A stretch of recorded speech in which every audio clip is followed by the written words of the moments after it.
What's up, everybody? You were tuned in to the Cris And Mal. podcast, episode 121, Big Energy Monday. Hope everybody's having a good Monday, whatever you're at home, you're at work, whatever you're doing. We appreciate you taking your time to listen to the Cris and Mal podcast. Today, we got a full slate of topics, NFL news, NBA stuff, some little bit of baseball stuff. We're also going to do we're going to recap week 15 um, and break that down, man. So, hope you enjoy the show until we get into it. Mar, what's going on? Man, not much, man. For anybody that was watching Wednesday, I do want to apologize. I had like a little, I don't know what, I had a little medical episode, man, where I had to get off, man, me personally. So I feel good, man. Though I do want to apologize that we had to cut it short because of me. But overall, man, I feel good. Feel blessed, man. So getting ready for the holidays, man. So looking forward to that, man. But how you doing, man?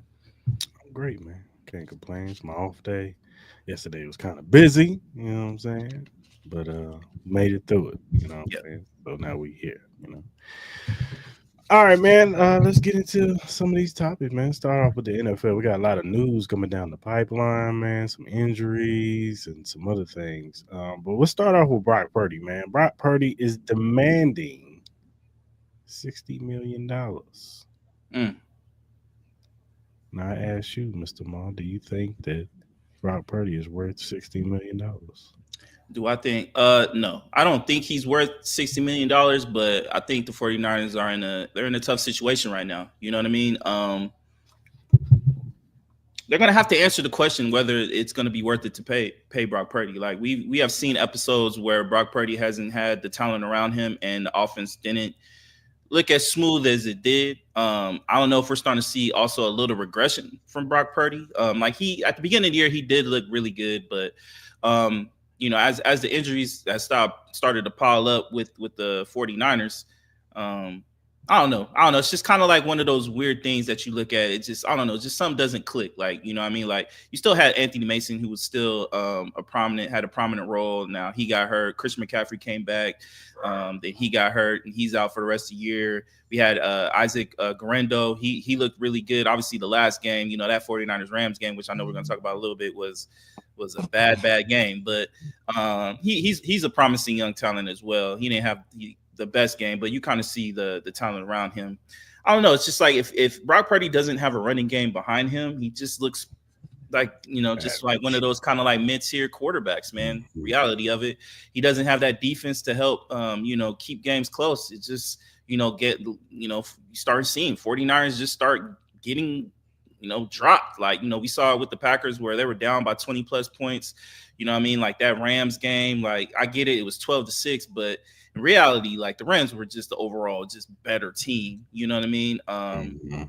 You know what I mean? So I don't know. Like the 49ers are going to have to answer a lot of questions. Obviously, they got the whole Debo situation. They got to figure out with that. You got to figure out the Christian McCaffrey situation. Obviously, you don't see him going anywhere, but he is getting older. He does have a injury history problem. You do have two studs, right behind him. Like, is it time where you maybe start considering maybe possibly trading Christian McCaffrey? I know it kind of may sound sacrilegious at this point, but But because with he's his still very, injury, his but injury history, though. yeah, but the injury history, and we all know the lifeline of running backs can be a little bit of a problem. You know what I mean? Obviously, we do see Derrick Henry kind of like being the outlier to that a little bit, but you know what I mean? It's just some of these questions that the 49ers going to do. But overall, I personally wouldn't pay $60 million for Brock Purdy, but at the same time, the question is who you're going to find that's going to be better. You know what I mean? I think quarterback play is kind of a mystery right now, and I think people still haven't tapped in the correct way on how to evaluate quarterbacks as far as like draft ways and free agency wise. But could they try to swing at Aaron Rodgers? I guess you're starting to see a little bit with Aaron Rodgers and In warm weather. you know what I mean. Could you see that? Could you possibly see them maybe get aggressive and I don't know. I don't know what their draft picks look like, you know what I mean, as far as like their stock, but could they possibly try to move up or maybe play for a quarterback in the first round or something like that? Obviously, they're going to have a pretty high draft pick. Like, could they, if fall in love with a Carson Beck, could they fall in love with a Jalen Milroe or something like that? Or I think it'd be too hard for them to try to trade up for, Shador Sanders or a Cam Ward because, obviously we know the two two teams that are going to be at the top of that top of those picks are desperate in need for a quarterback. So that's not happening. It's kind of like the situation that the Raiders were in last year, where we just knew that the Commanders and Patriots and Bears weren't trading out of those picks because all three of them needed quarterbacks. So it's just something that you got to look for. And it's going to be interesting. And then another question is Kyle Shanahan. Like, when does Kyle Shanahan get burnt out? I can't see the 49ers firing Kyle Shanahan, but that's another question. Yeah, I wouldn't pay Brock Purdy $60 million. I just don't think he's worth that. I mean, we've seen too many times where you pay these quarterbacks and they're not worth it, man. You end up, paying for it later. I.e. New York Giants paying Daniel Jones. Now, I'm not saying Brock Purdy is Daniel Jones, but like you said, without a running game, he ain't too far. He might not be too far off. You know what I'm saying? So, and a lot of teams make that mistake. Like you said, you name Aaron Rodgers. Maybe you bring Aaron Rodgers for a year and be that stopgap, quarterback. Maybe depending on what the Vikings do, they do have JJ McCarthy coming back next year. Maybe you bring Sam Darnold back. He knows the system. He looked good when you put weapons around him with good coaching. Maybe you bring Sam back. You know what I'm saying? So, and you can sign him to a 2-year deal, $30 million deals and whatever, and move on. You know what I'm saying? With incentives. So, I wouldn't pay him that much. It's already and then like you said, you don't know what the team's gonna look like. Yeah, you got Mason, you got Grindle. What are you gonna do with Debo? You probably won't return till what? October, November, maybe. Next year, you never know. Like we assume he'll probably be eased in. Obviously, medicine is getting a lot better. We're starting to see cats coming back from Achilles injuries in like 6 months now. So, it's a possibility that he might be able to start off the regular season. Yeah, and that would be a plus. Be on the pitch count. Yeah, you get him back, and all purposes that was his. Well, now Jawan Jennings has become his favorite target, but before then it was Brandon Ayuk. So you're gonna see then defensively, you're gonna have to make some decisions because guys are getting older. What do you do with Greenlaw? He's a free agent next year. Do you re-up on some of these, other defensive, positions, Tafunga and all those guys? Like, what are you going to do with them? Are you going to pay him? Like, he's in and out of the lineup. So, there's a lot of questions, before you even think about paying Brock Purdy. You got other things too. You got this situation with Devondre Campbell that just came up where dude just left in the middle of the game. They just suspended him for the rest of the season. Well, and they're trying to, recruit that money back because they don't want to pay him. Now, what do you do with him? You know what I'm saying? Do you cut him and he ends up going to another team, which I don't think another team will sign him. But you'd be surprised. Some people might not care about that. Another team might not be like, well, that's them. That's on them. We'll bring them in our locker room. We cool, whatever. But they got a lot of issues over there right now, and they got to fix it. They need to take a step back to go forward. In 2025, they got a lot of questions that need to be answered. So let me ask you a question real quick. Sorry to cut you off, but if let's say you're the owner of this team, you obviously you're going to make all the decisions. Like, let's say hypothetically a team calls you and asks about Kyle Shanahan. They're willing to give you a first round pick or whatever pick, that compensation that you need. They're willing to give you whatever. Would you take that call and would you consider that? Possibly, because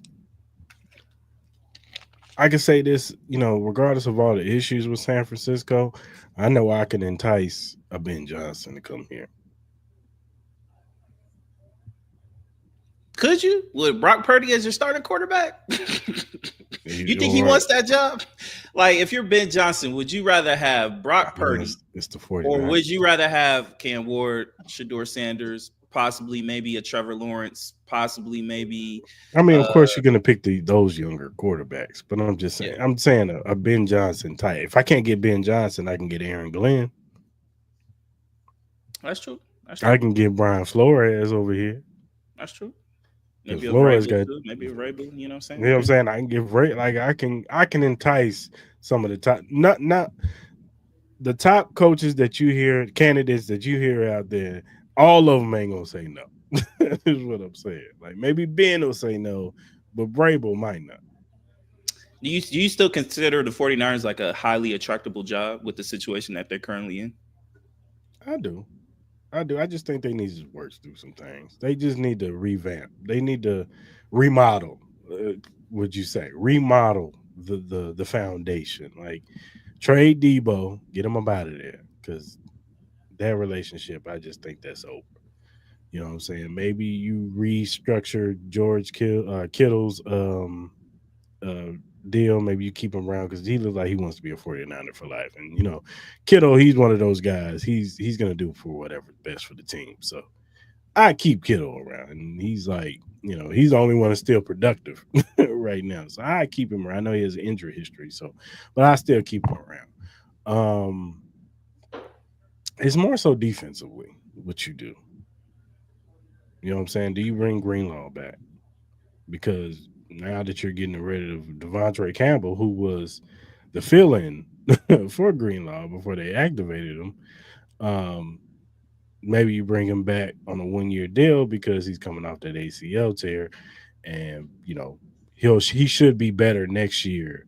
Hopefully now that he's a year removed from said injury, and he could, now he could just concentrate on just working out and getting better and all that good stuff.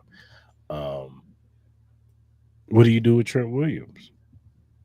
Where's his mind state at? You know what I'm saying? Yeah, I think you He should. just lost a child. You know what I'm saying? Like you might have to draft you an offensive tackle just in case, or go out there in free agency and go get you another left tackle because that's a tough pill to swallow. You know what I'm saying to Yeah. deal with. So you don't know where his mind frame is. Does he even want to play football anymore? After all this, No, he still wants his bread. He still wants that yeah, money though. Like I can't imagine what he's going through, at yeah. this current moment in time. Like God bless him and his family. I hope, they find some kind of peace throughout all this tragedy that has gone within their family, him and Chavarius Ward. I mean, prayers up to both of their families. But at the end of the day, when it comes down to the sport of this business, like we're really gonna find out how great John Lynch is as a GM, because they can't they have too many great players and too many veterans on this team that you cannot play the rebuild mode. You can't go full rebuild on this team. But at the same time, you can't sit here and say you're going to give Brock Purdy a $60 million contract and still are capable of making this team a legit contender. Like, Mm-hmm. like John Lynch, he had the grace of inheriting Brock Purdy. Um, Through the situation where he could still get all this talent, still trade for this talent, sign for this talent on a rookie deal, basically. Mm-hmm. You know what I mean? On a lesser of a rookie deal in a sense. It wasn't like Brock Purdy was a number one pick, you know what I mean? Like he was the last pick in the entire draft. So I don't know what their actual number is, but it's definitely not like a first round pick. So Mm-hmm. he had that leverage. You don't have that leverage no more. You know what I mean? Like you need to make a serious evaluation whether Brock Purdy is the quarterback that you need for the future. Now, if you sign him to a $60 million deal, you're locked into him for at least 4 years. At least 4 years. And he needs to be able to produce that. Now, would I trust that? No, I would not trust. I'm sorry, I'm not trusting Brock Purdy. Like he's already had shoulder problems, elbow injuries, like to the throwing arm. Like you know what I mean? He's had some shoulder soreness throughout this year. Can his arm hold up? Like those are honest questions that you need to have answered. You know what I mean? If you do sign Brock Purdy, you're gonna have a legit backup. You know what I mean? Because as we've seen, this team is getting older. This team just needs something else to get the energy back up. Like you cannot, I don't think you can bring the same squad back and make little tiny tweaks here and there and expect this team to be like, oh, we're the 49ers of 3 years ago. I think they need like some kind of not seismic kind of change, but something to get the juices going again to the point where it's like, all right, there's some excitement in the building. It's not the same old faces, but we still have a squad enough where we can be that squad. You know what I mean? But just trading Debo for like a pick, or you resigning Brock Purdy and hoping everything's going to change because it's a new year. I think those days are done. I just really believe that. And I think there comes a point in time with certain teams where you need to make a certain change, but it has to be the right change. Can't be the wrong one. So this is when the genius of some of these football minds come into play. You know what I mean? So Right. the one wrong decision can cost you 5 years of your organization. Mm-hmm. Yeah, but I think we're both in agreement. No, we're not paying him 60 million. No, sorry. If you can negotiate to maybe like 40, then I What do you might. think he deserves? Like a Baker Mayfield type deal or Yeah, I more? say like Baker. You know what I mean? Give me like I'll do like a 3 year, $160 million kind of deal. You know what I mean? I'm not mad at that. You know what I mean? Like I want to give him long years. I would give him a short year. Definitely a Mm, team option after that first second year, year. second year, something like that. Mm, Some incentive based in that, definitely in that contract. Nothing close to a full. You're not getting the whole thing. Sorry, brother, but mm-mm. it's definitely more than you would ever have thought to make. And then he's still making a lot of money. But for him to try to command over $50 million, I think it's insane. You're not in the same ballpark as a Dak Prescott. You're not in the same ballpark as a Matthew Stafford or a Jared Goff or a Jordan Love or a CJ Stroud or Lamar Jackson. I could go on and on. You're not in that same field. Like I would have Baker Mayfield ahead of him. So far this year, I would have Geno Smith ahead of him. Bo Nix is ahead of him. Jaden Daniels is ahead of him. I would still have Caleb Williams over him. Um, I don't know. Like, I don't know. Like, it just depends on how much they're willing to pay him, but they got to be smart about it. Yeah, they do. In other news, Patrick Mahomes ended up getting hurt yesterday in the game. They said it's a mile high ankle sprain. Now they do have back to back games, uh, one on Saturday and one on Wednesday. I asked Shumal, if you were the Andy Reid, would you play Mahomes on Saturday? I'll answer your question, but I got to ask you this. I have to ask you this as a resident Chiefs connoisseur over here. How do you feel about certain comments made that this is the annual Patrick Mahomes limps off the field? You No, know it what I was a mean? nasty hit. Tries to make the dramatic come back, I'm doing this. What do you make of those comments, No, man? I don't think it's that. That was a nasty ass hit that he It took, was man. nasty. Yes, I'm not saying that, but And he's been getting his ass kicked all year, but at man. the same Clearly. time, it's very coincidental that we're going through the repeat thing that we went through fucking last year. Like it's literally comical at this point. But I would say this. Would I play him? I would say Would you play I would Carson say Wentz no. on Saturday and then play Mahomes on Wednesday since the game is on Christmas I Eve? would say I would say I would. It's a big game this weekend. You are playing. They're playing with the Texans this weekend. Mhm. They're playing the Texans, Now, so it's a big. mind you, for the people out there that are not following, Yeah, Buffalo beat Lions yesterday, so they're only 2 games back. yeah. So if we tie out, they get the home field advantage and they got to play the divisional round.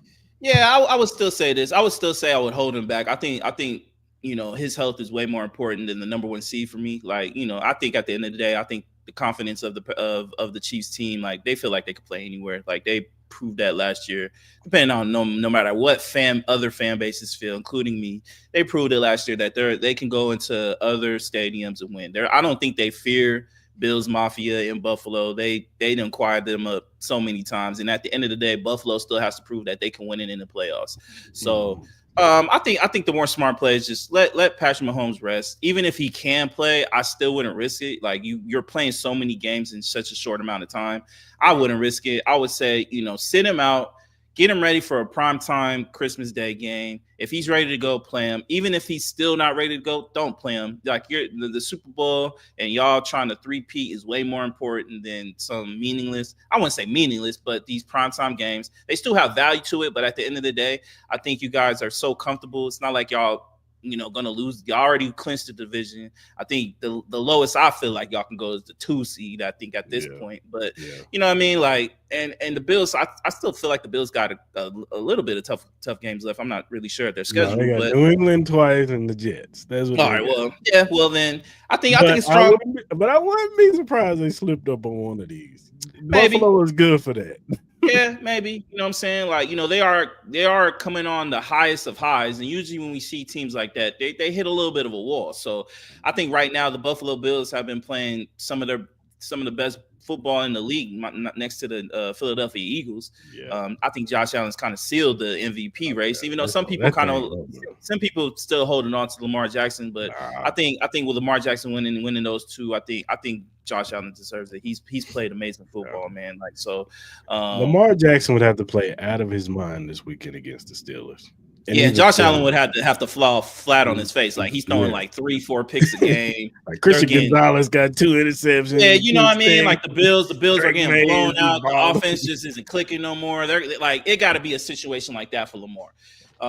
But I think me and you can both say I think Josh Allen Yeah, deserves to win the of MVP for what he's course. done. He's been amazing. He got to chill on the flopping shit a little bit though. He's getting a little outrageous with that, but I get it, man. It's sportsmanship. But at the end of the day, man, people ain't trying to see all that shit. But um, yeah, back to your question. I wouldn't play him. Like if he can go, he can go. But if it's where he's still, it's still a little sensitive. Like you don't want to risk that. You just don't want to risk that. Yeah.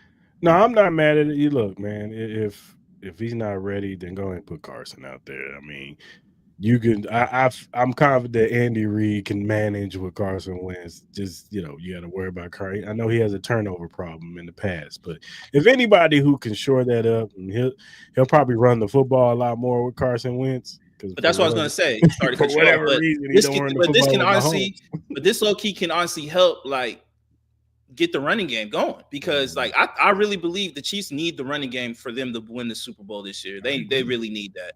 I agree. Like they cannot depend on Patrick Mahomes. I don't even think this offense has been performing well. Like this defense has just been really good and they made some very opportunistic plays. But this offense is not clicking. They need Pacheco to give them that balance. I don't think they have like a true number one receiver. Like, yeah, you got D-Hop, you get Xavier Worthy here, you're going to get Marquise Brown here. But like Travis Kelce hasn't looked the same. I really like what Noah Brown has been doing. Noah Gray, excuse me. He's looked really good. He's turned out to be their best tight end at this particular time. And I could have played him yesterday. So, but I think this could be a blessing. I hate to say it, but this low key could be a blessing in disguise for the Chiefs because they can work on some things like win or lose. It's not like it's desperate for them, and get some confidence without Patrick Mahomes being the savior for these guys. So if you can get the running game going, then I think they should just really focus on that. Like, don't let Carson Wentz throw one ball. We're gonna do. You know what I mean, though. But like, let's figure out some different kind of schemes where we can get this running game kind of going because we're gonna need that if we're gonna have any chance of three-peat. Yeah, I hear you. No, I hear you. Like I said, if he can't go this week, hold him out for this Saturday game and let him play on Wednesday. But I have a feeling he's gonna play. On Saturday. Yeah, he played on it last year. Yeah, I know. So. And they said it's not as bad as that one, so we'll see. And he's playing in the dome. They play in Houston. They play in Houston, right? No, that's next week. That's next week, right? Yeah, now, who they play this week? We play Houston this week, but we play at home. But we play Steelers in Pittsburgh. Steelers in Pittsburgh. Okay. Yeah. In other news, speaking of injuries, do you feel like these injuries are going to catch up to the Detroit Lions? They already have. We saw it with the game yesterday. Yeah. Like defensively, like this team just cannot stop nobody. They're not getting no pressure on the quarterback. These cornerbacks are getting demolished. I forgot the gentleman's name that broke his leg. Prayers out to him. Hopefully he heals better. And then obviously the devastating news of David Montgomery potentially being out for the whole year. Now you're starting to get into the offense. Now you're starting to get into offense, and it's just like because I was looking at the game yesterday. Mind you, I had David Montgomery in my fantasy, so it wasn't just that. One of mine too. But at the same time, it's like why aren't they playing? Why aren't they giving David Montgomery like that 1-2 combination of just different styles plays a big important role for why this Lions offense looks so amazing. Why they had such a top tier running game. You know what I mean? Playing off with the bruising, but yet still has some speed, David Montgomery, to just the lightning fast Jahmyr Gibbs. You know what I mean? Now it's just like now you're potentially going to start wearing down Gibbs. You know what I mean? Like the Detroit Lions need to win these games. Like the Vikings are literally on their ass. I think they're playing next week or something like that. So they got a big, huge game coming up with the Minnesota Vikings, which, I know they haven't been playing. They've been playing pretty good the last couple of weeks. So like right now, you would have to think the Vikings have to be the favorite to win that division at this current point in time. So they cannot sit here and lose anybody else. Like they cannot. Like if they sit there and lose Penei Sewell or Amon-Ra St. Brown or Scott Laporta, like God forbid if anything happens to Goff. And I ain't gonna lie, I feel bad for Lions fans because this is probably the best team y'all have had all year. But y'all literally have gone through at least 15 top-notch players that potentially are out for the rest of the year. And if they do come back, they're still gonna have to find their rhythm and all that. And it's getting into real hard times where this team could literally be the 1 seed where they can literally drop into being, You know what I mean? Have a bye to literally playing first week into the season, have a really tough matchup, and they could possibly going up against like maybe the Seahawks or a Rams or whoever coming out of that NFC West. Packers, Vikings, or Could something. be anybody, you know what I mean? And then they get out bumped out in the first round because of these injuries. So, Yeah, like, and Jared Goff looked amazing last night. You know, he threw for 5 TDs. It's not like their offense wasn't performing well. Like they still were moving the ball, but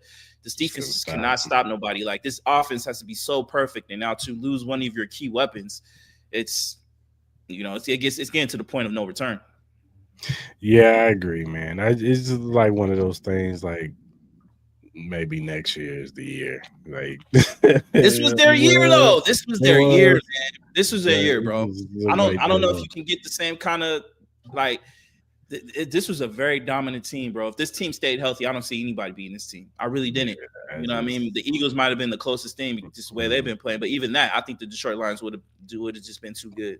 You know what I mean? Because I would trust Jared Goff more than Jalen Hurts as far as throwing the football. You know what I mean? And the running game, like, yeah, you got Saquon, but yeah, that 1-2 combination of Jahmyr Gibbs and David Montgomery was just, and then their offensive line. I love their offensive line better than the Eagles. I really do. Yeah, I hear you. I hear you. It's just I don't know, man. It's just I feel bad. I wrote the homie Derek earlier, man. I said, man, I feel bad for y'all, man. Like it's messed up, dog. Y'all getting all these injuries and y'all was rolling, man. And now it's like trending down because it's towards the end of the season. It's the worst time to get injuries, worst time to Yeah. be trending backwards. So Mm-hmm. we kind of saw it because they started, trending toward playing closer games and they had to pull them out. Yeah. And then it just kind of bit them. Buffalo going. They got the stop, and then once they just scored, you just couldn't stop Josh Allen. He was just doing whatever he wanted, and I don't know, man. Hopefully they can band together and you know, start end off strong these last 3 games, and possibly get the Detroit team a little hope. So I'm not really too familiar with their whole injury report as far as like how long they're out or whatever. But do you think maybe some of these players maybe start trying to push to come back earlier than expected with some of these injuries? If they could try to play, they'll try to play. You think we start seeing more of that coming from this team? I don't know, man, because some of these guys are out for a while. I think most of them are out for the season. Yeah. So I don't know. I don't know. I want to see. Can we bring up their injury? Let's see.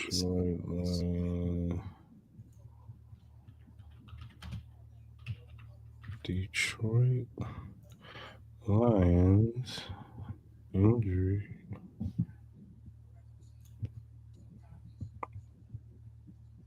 Let's see.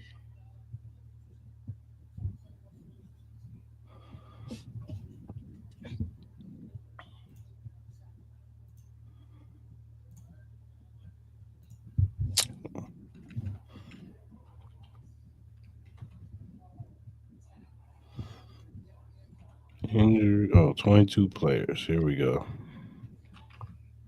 Oh, you found it? hmm So yeah, Aiden Hutchinson broken leg. Alan McNeil knee ACL. Kyle Pecco pectoral. Mm, Marcus Davenport tricep. John Kaminsky MCL. yeah. Mikey Wingo knee. Mm, He might be able to come back. I don't know. Nate Lynn shoulder. David Bada Achilles. Alex Analazone broken arm. he might Derek be able to Barnes. come back. Yeah. They need him too. Derek Barnes, knee, PCL, and MCL. Mm, Jalen Reeves, Maben, shoulder. Malcolm Rodriguez, ACL. mm, Carlton Davis, fractured jaw. They said he's 6 weeks. mm, Enos Rickshaw Jr., hamstring. mm. Khalil Dorsey, ankle. Uh, Yeah, that's the one who got injured yesterday, right? Yeah. yeah. David Montgomery, MCL. Raymond got a foot. Uh, Antoine Green, brain. They said brain. So it must be a head injury.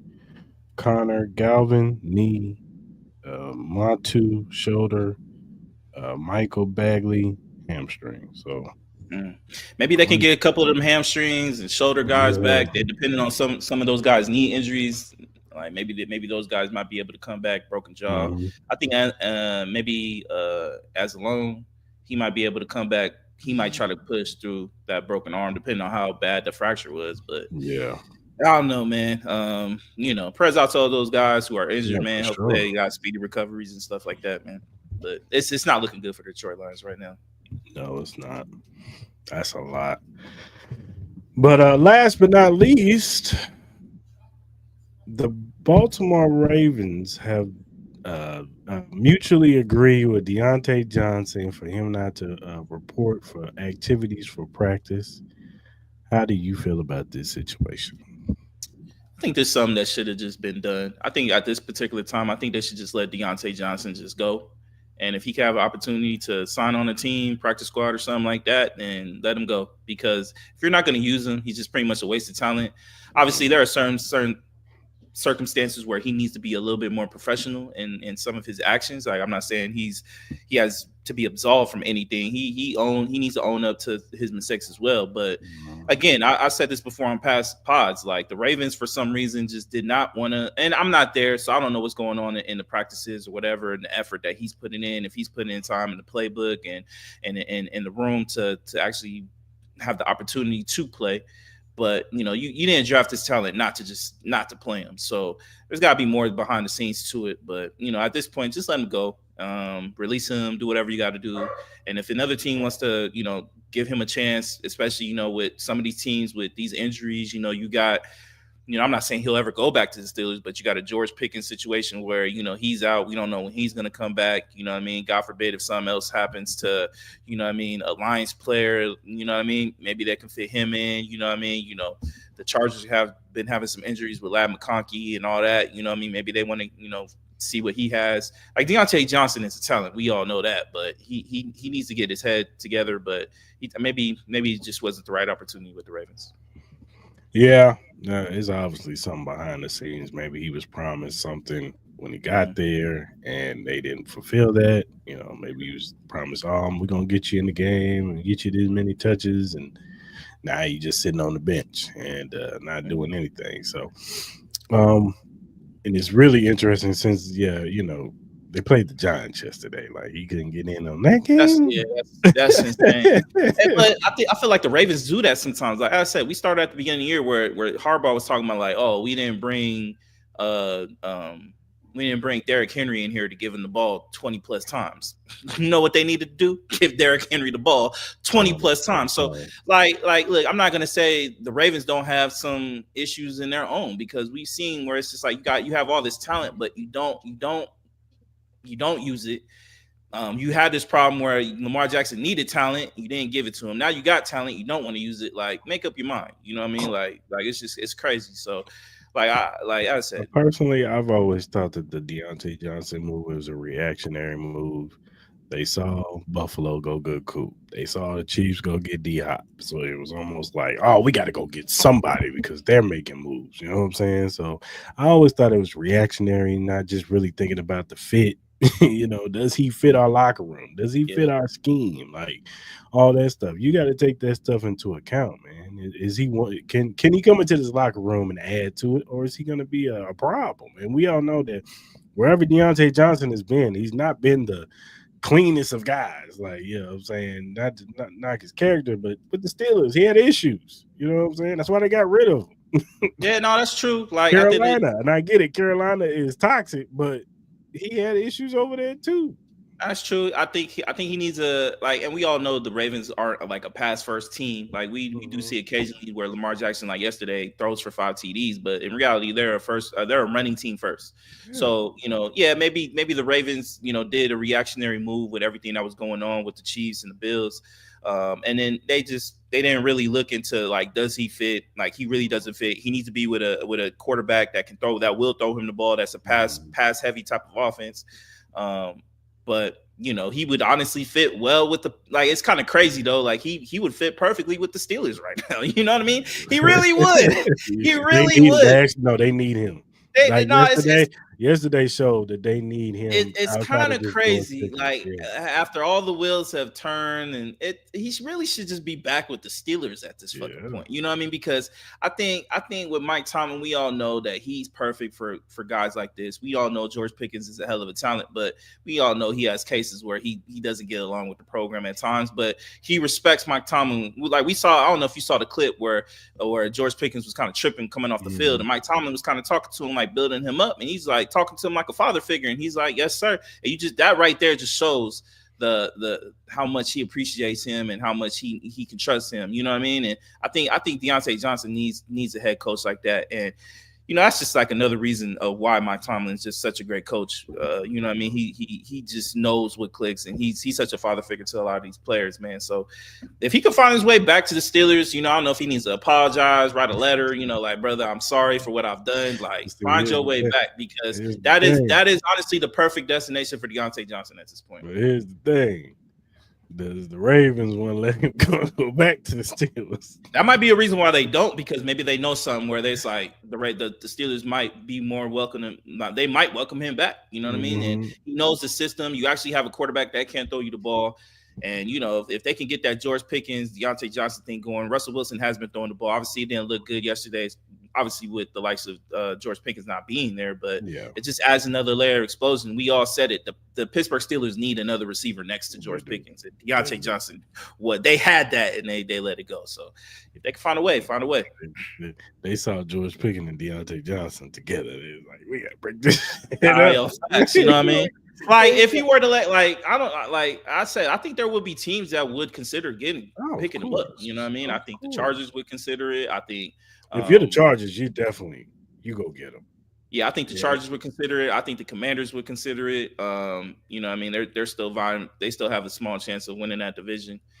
They have a big game coming up with the Philadelphia Eagles this weekend. So, I think there would be a slew of teams that still would give him an opportunity. But mhm. maybe that's why the Ravens are just like, nah, we're just gonna sit you out, let you collect dust, and we'll figure you out in the offseason, brother.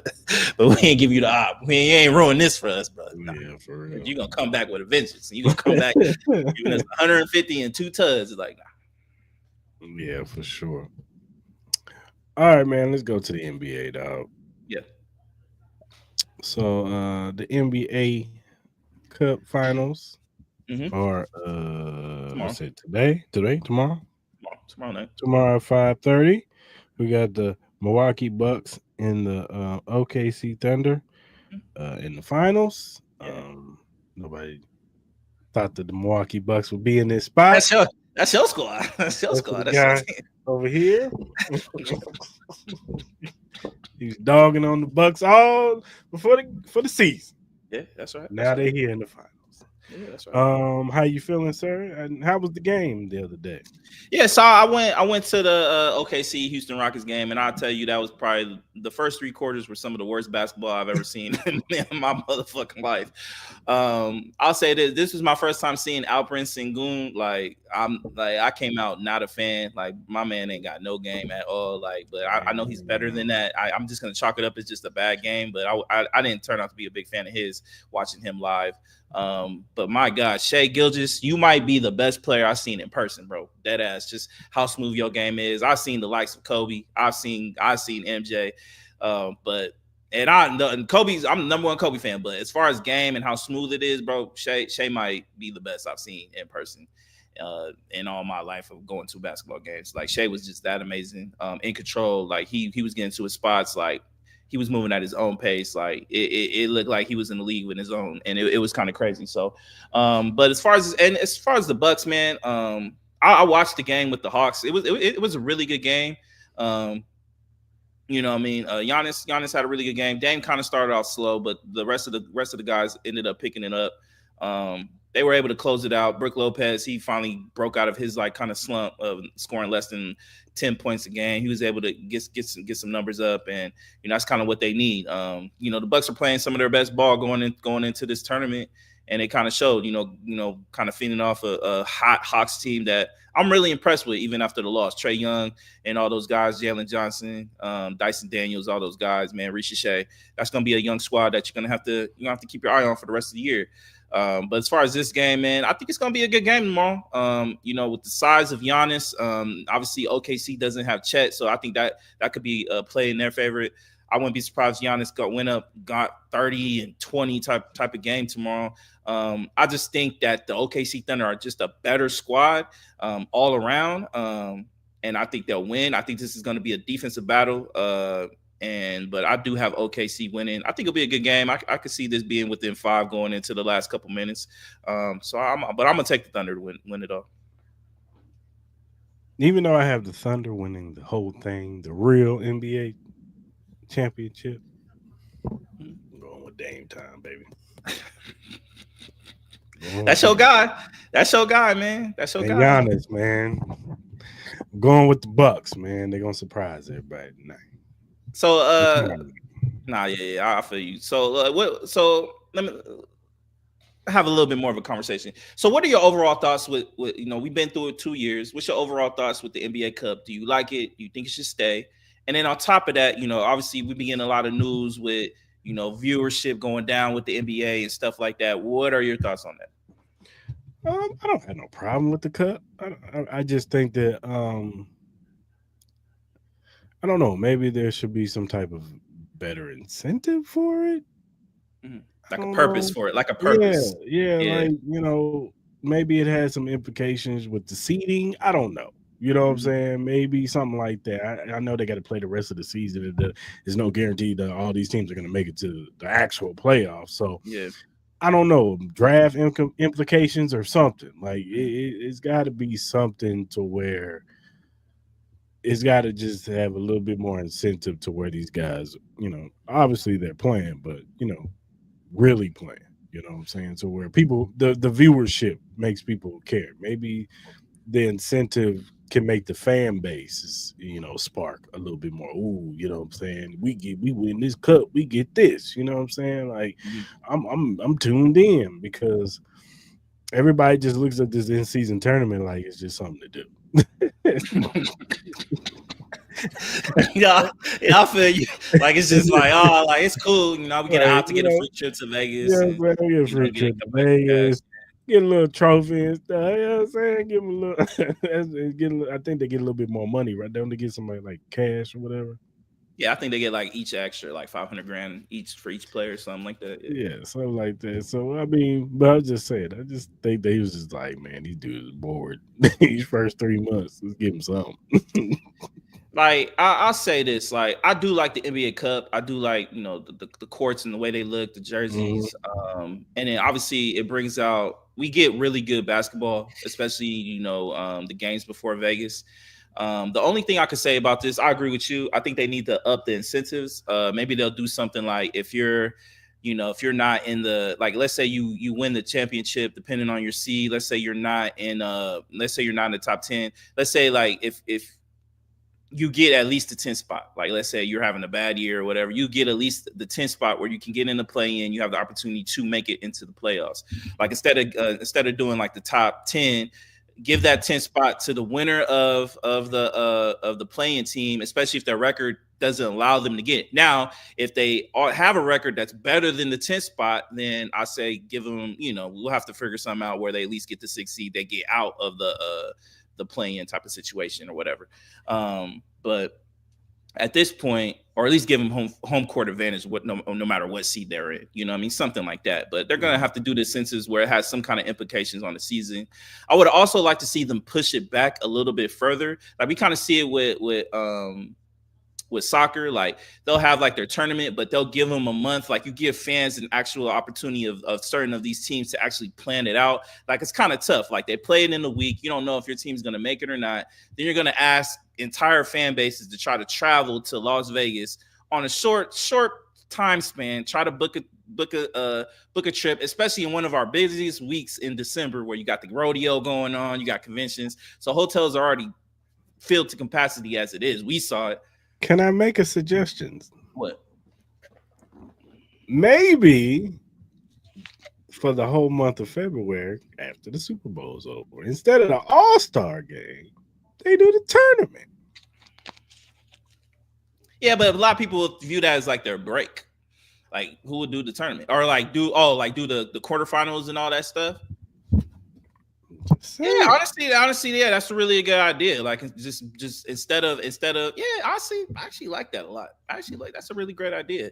Just eliminate the All-Star game period, and then the teams that are and then honestly just hold it in one city. Like do the whole tournament in one city. Like kind of do like a March Madness type of thing where like everybody comes to Vegas and you have all these teams, and then that way, you do kind of like the you actually figure out who makes the tournament in November. I do like that because it does bring excitement in the beginning part of the year. And I agree with you. Eliminate the All-Star break, and then and then whoever makes it to the tournament, they get to play it in that 2-week span or whatever. And then you get another week off. You know what I mean? So no, I ain't mad at that. I'm not mad at that at all. Or you can honestly do the whole tournament within a week. Honestly, you really could. Like, I'm just saying, and then you just get an extra week off or something. So like those teams who make it to the championship game or whatever, they'll get an extra week off where they ain't got to play until the following week. You know what I mean? That way, they don't get, because then you got to figure out a way to schedule it. So like, teams.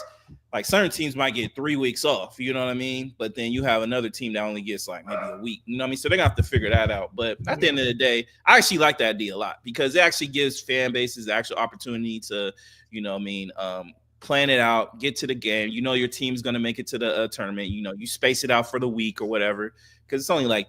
I think they could do it in a week span. And then on top of that, you ain't got to compete with the NFL. It's after the Super Bowl where, where it's kind of like in between the March Madness and all. I actually like that. I like that a lot. And then All-Star game, there's no fixing that shit. There's no fixing that. Like, yeah, that's done. Like these dudes don't play hard no more. They don't care. No, they don't.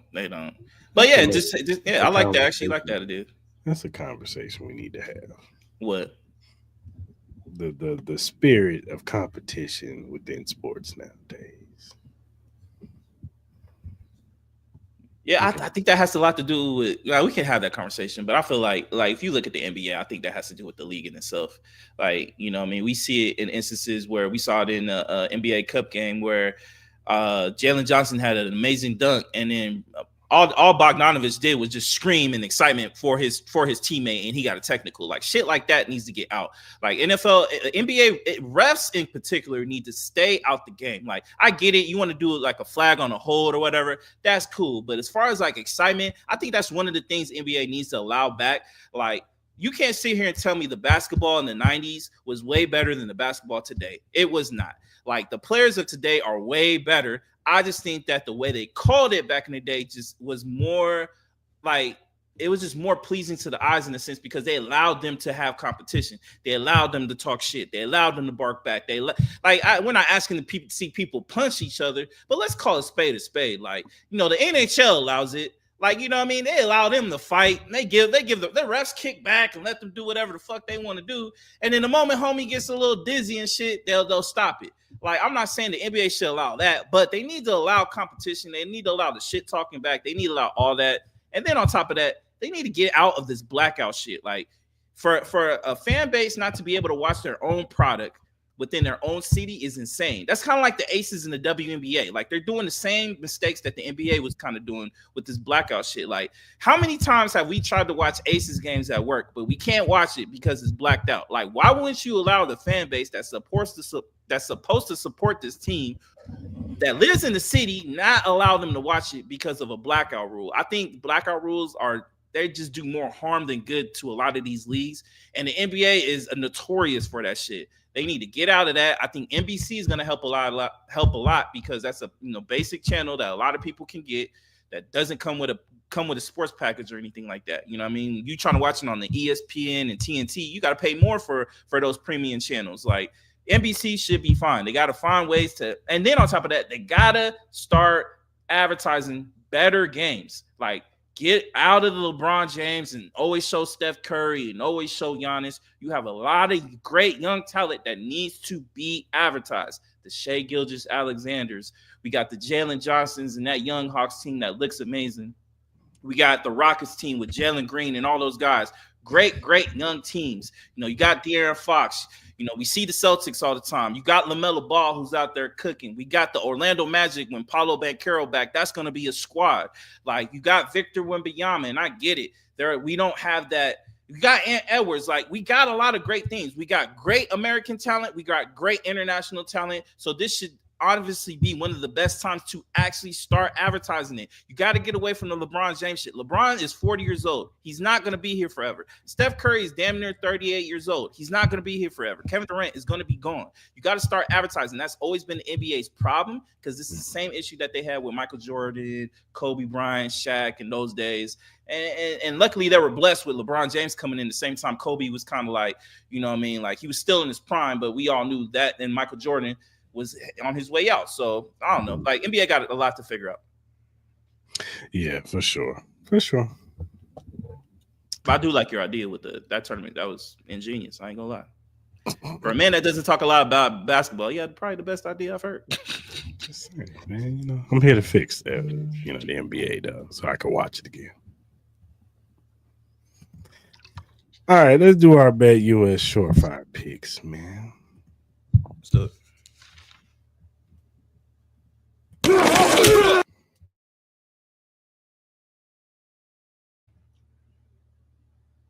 What you got?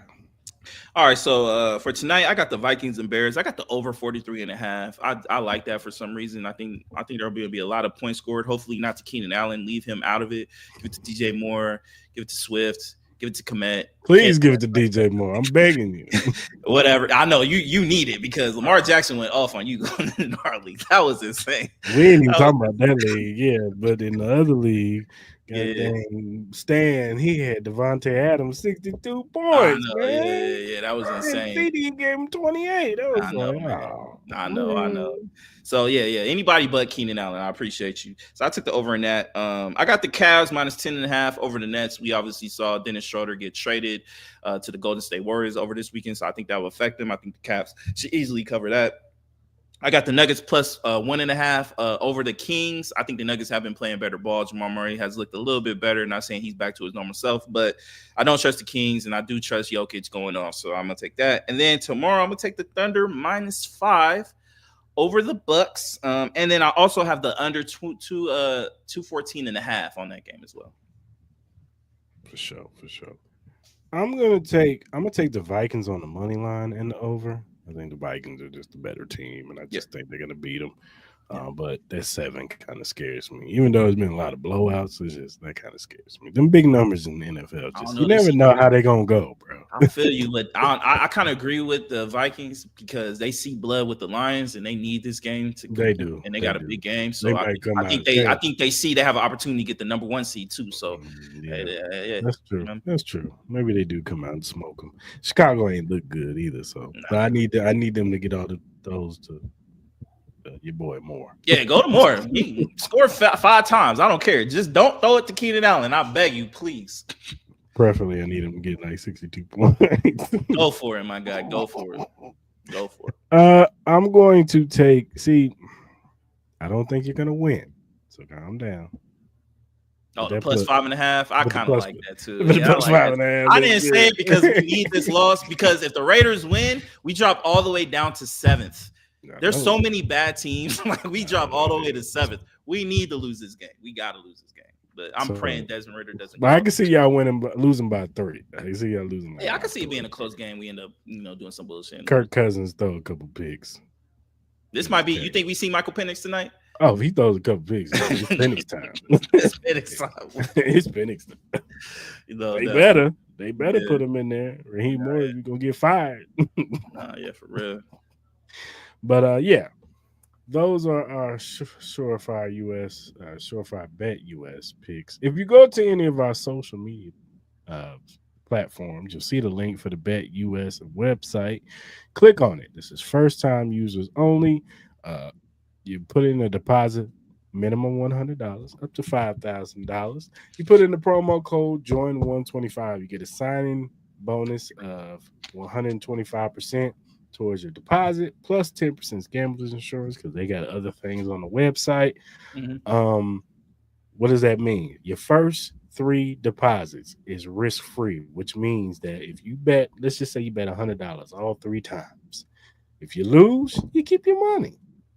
So you can win money or keep your money. So you ain't losing. It's a win-win. So go ahead, sign up to Bet US and tell them Cris and Mal sent you. Yeah, do that. And that concludes the Bet US. Sure, Fox.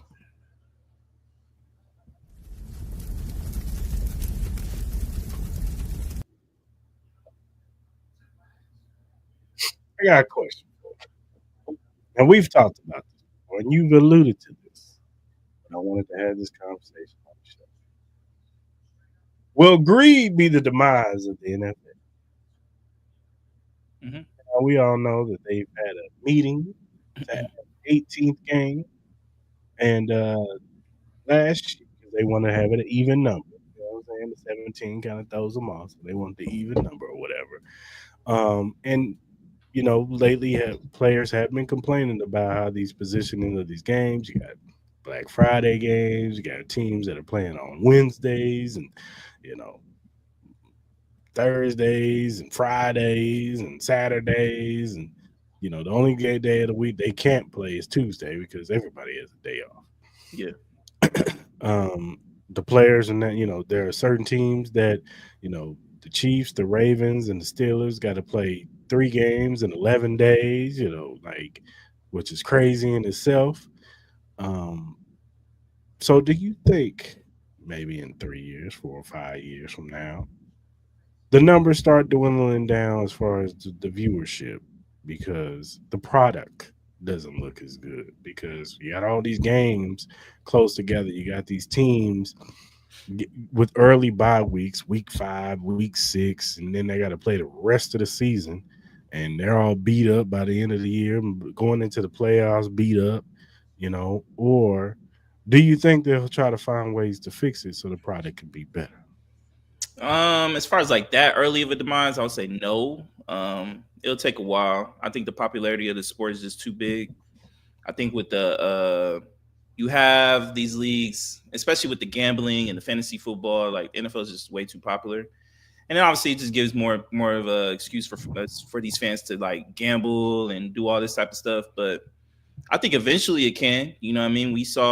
I think everything has a life cycle in a sense. Like we saw with baseball. Baseball was the national pastime in America, all those early years. Then the NBA became one of the more popular sports, and then NFL, and then NFL just kind of took that stranglehold. We saw wrestling. I think as far as the sport, wrestling was top tier, especially in those like, early 90s, late 90s, mid 90s, early 2000 type of days. I think that was one of the more popular sports as well. But everything has a life cycle. I do see the greed in it. I've been saying it all year that I think the NFL product has been terrible. You know what I mean? It hasn't really been good, minus a couple teams. Obviously, now we're starting to see better football because I just think more of these teams have more of a groove. But I think early season football has just been bad. You kind of limited practicing time. You limit training camp. I think all those do have effects. I heard Bill Belichick talk about it on the Pat McAfee show, where he has kind of like more time with players in college than he does in the NFL. You know what I mean? I think some of that has taken effect to it. You know what I mean? I think these rule changes have changed. You know what I mean? You have a lot of these defenses that don't know when the proper way to tackle, when to tackle. Some of the headshots, they're trying to take away the physicality out the game, and I just think that's way too impossible. Like I think the way this game is set up to be, it's set up to be a physical sport. It's set up to be a gladiator sport. That's what the infatuation of this sport is. You know what I mean? People love physicality, and if you take that away, I think you just turn this into flag football. And the moment you do that, I think that's when the league starts losing its kind of like lust. You know what I mean? I think that's kind of like the same. Like it's kind of like the same when I talk about the NBA. When you take away the physicality of it, you just make it a straight finesse game. It's not really too eye pleasing. Like, yeah, it's cool. People seeing, every now and then somebody take a 30-foot 3-point jump shot, but not everybody needs to do that. Steph Curry and some other cats are the only ones that need to do that on a consistent basis. But for the most part, not all y'all need to be doing that. So a lot of that is just ugly basketball. And you kind of take away the big man now. Everybody needs to be a stretch 5 now or a stretch 4. You take away the physicality. People love the Shaqs. People love all those kind of players, the Sean Kemps and the Wilt Chamberlains and Kareem Abdul-Jabbar's, and we used to love guys like what's my man's name, Charles Oakley, and those guys. We love the physicality of it, and it was like everybody had their own identity. With Mhm. basketball, it's like everybody looks the fucking same. Like, everybody's just a run and 3-point shooting team. And I get it. I get why I kind of been kind of opposed to it, but I understand it at the same time. Where it's like I still think that NBA basketball is the best it's ever been as far as talent wise. But I get it. You want to kind of see the separatism of like what each team can be. Like, you had the Detroit Pistons back in the day who were just super physical. Then you had the Lakers who were just Showtime, Celtics, they were kind of like a balanced team. Like people want to see just the different aspects and different styles match up. I think that was the more thing. And NFL is no different. You had the likes of, the St. Louis Rams with the Kurt Warners and back in the day going up against the Patriots who were a physical defensive squad. The Packers, with Brett Favre and Aaron Rodgers back in the day. You got the Steelers physicality to they switched up to the Ben Roethlisberger, pass heavy type of style. I think you still get that to a degree with some of these teams, but you're starting to slowly start seeing it get muddled as well. You know what I mean? Like, you got Lamar Jackson out there. You're starting to see all these teams needing a dual threat quarterback. Like, all these teams have to be dual threat quarterbacks now. Mhm. Everybody doesn't believe in fucking running backs now. You know what I mean? Like, you only have one team who's like really a consistent runner, even though we still all believe that the running game is still very, very important. But like, defensive squad, like we don't have dominant defenses no more because you kind of took it away. So the physicality is gone. So you Mhm. don't get that style no more. Everybody kind of starting to look the same in the NFL. That's why I slowly think like NFL product is getting bad. You need separatism as far as like identity, so people can like certain cities have certain like mantras about them. Like Pittsburgh is a hard nosed city. You know what I mean? LA is like glitz and glamour. You know what I mean? Like, Detroit, hardcore city. Like, you know what I mean? So it's just like a lot of these teams want to fit the style of their city because that's what's making them more proud. And then and it's kind of like boxing too. Styles make fights. We became so infatuated to see Muhammad Ali versus a big bruiser like a George Foreman, or a Manny Pacquiao versus a Floyd Mayweather, Roy Jones Jr. versus Bernard Hopkins and stuff like that. You know what I mean? Style. We love different styles because we want to see if that style can beat that style. Like, I think that is really important in sports, and we're kind of losing that. Everybody wants to be the same, and they see one team win it all, like the Chiefs. Everybody wants to be the fucking Chiefs. You know what I mean? It's kind of weird. It's kind of lazy as well with some of these teams as well. Like, they Yeah. can't think on their own. Yeah, I agree with you, man. I think that the demise would, if it were to happen, it would be much later, like you said, with the betting. Betting is at an all time high. People who never bet in their lives now bet because you got DraftKings and FanDuel and Underdog and all these fantasy league type betting apps to where you could just bet on the player anytime touchdown. Prop bets have become an all time high. Remember, prop bets was only for the Super Bowl. Yeah. Now it's like you can prop bet any day of the week. You know what I'm saying? You ain't got to bet, oh, Chiefs minus 3.5. You could just bet Patrick Mahomes is going to have an over in 275 yards. You know what I'm saying? Or under that or whatever, over 100, 1.5 touchdowns. And it's so easy. They've made it so simple and easy nowadays to bet to where you can make money. You know what I'm saying? It may not be the biggest of money, but you can make you some money. It'll add up for the week. You know what I'm saying? You can make $30, $40 a week just betting because you could just bet on the simple stuff. So I agree with you. I don't think it's going to demise anytime soon. But if they don't figure out how to space out this product and make these games a little bit better, um, and this all goes to the NFLPA. They got to get that better because they have the worst union at all sports. At all sports, they have the worst. NBA, say what you want. Yeah, they've made stuff a little bit more harder to with these contracts now. They're not as loose as they were. They're a little bit more ironclad now, uh, but they're way better than what you're getting in the NFL. Unless you're a quarterback or Yeah. a corner or something like that.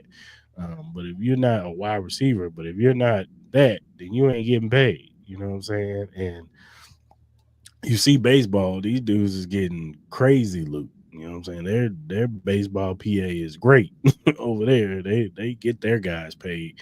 So it's gonna take the NFLPA to put their foot down and be like, look, we are the product on the field, but we got to fix this. We got to clean this up. I don't mind us having 18 games, but damn, like us having a game on Sunday and then turn around and got to play on Thursday. That minimizes our practice time. So now we have low prep time for the next team, and same thing with the other team. So you got two teams with low prep time. They're beat up from Sunday because they just had a battle. If I'm the Steelers, I just faced the Ravens, and now you got me facing the Chiefs. You know what I'm saying? Like it's like, come on, man. Nah, yeah, no, I agree. I'm beat up right now, man. We just had a battle, and I got to go here and battle again. I'm tired, man. Let me get at least a week to ease my thoughts, get my mind ready, and then okay, we can go play football. I'm cool with that. But they got these games where you got to turn around and play on Thursday. The product is bad on Thursday, It is. so They've been lucky it this year. is. But another thing they got to also look at is these paywalls. Like you put all these games behind these paywalls, I think that's going to Yeah, affect it too. And that's all the sports. That's all of them. Like I think people are now starting to get a little burnt out on all these streaming platforms because look at the outrage of last week with YouTube TV raising their prices. They initially started out being $40. Now they've raised it all the way up to $82. And it's just like a lot of these teams. It's like streaming is only good if you can actually like they need to figure out a way with streaming is like, let me have the opportunity to pick the channels that I want to pay for. You know what I mean? Because not everybody's watching 150, 200 channels. Not everybody watches all those channels. I don't need that.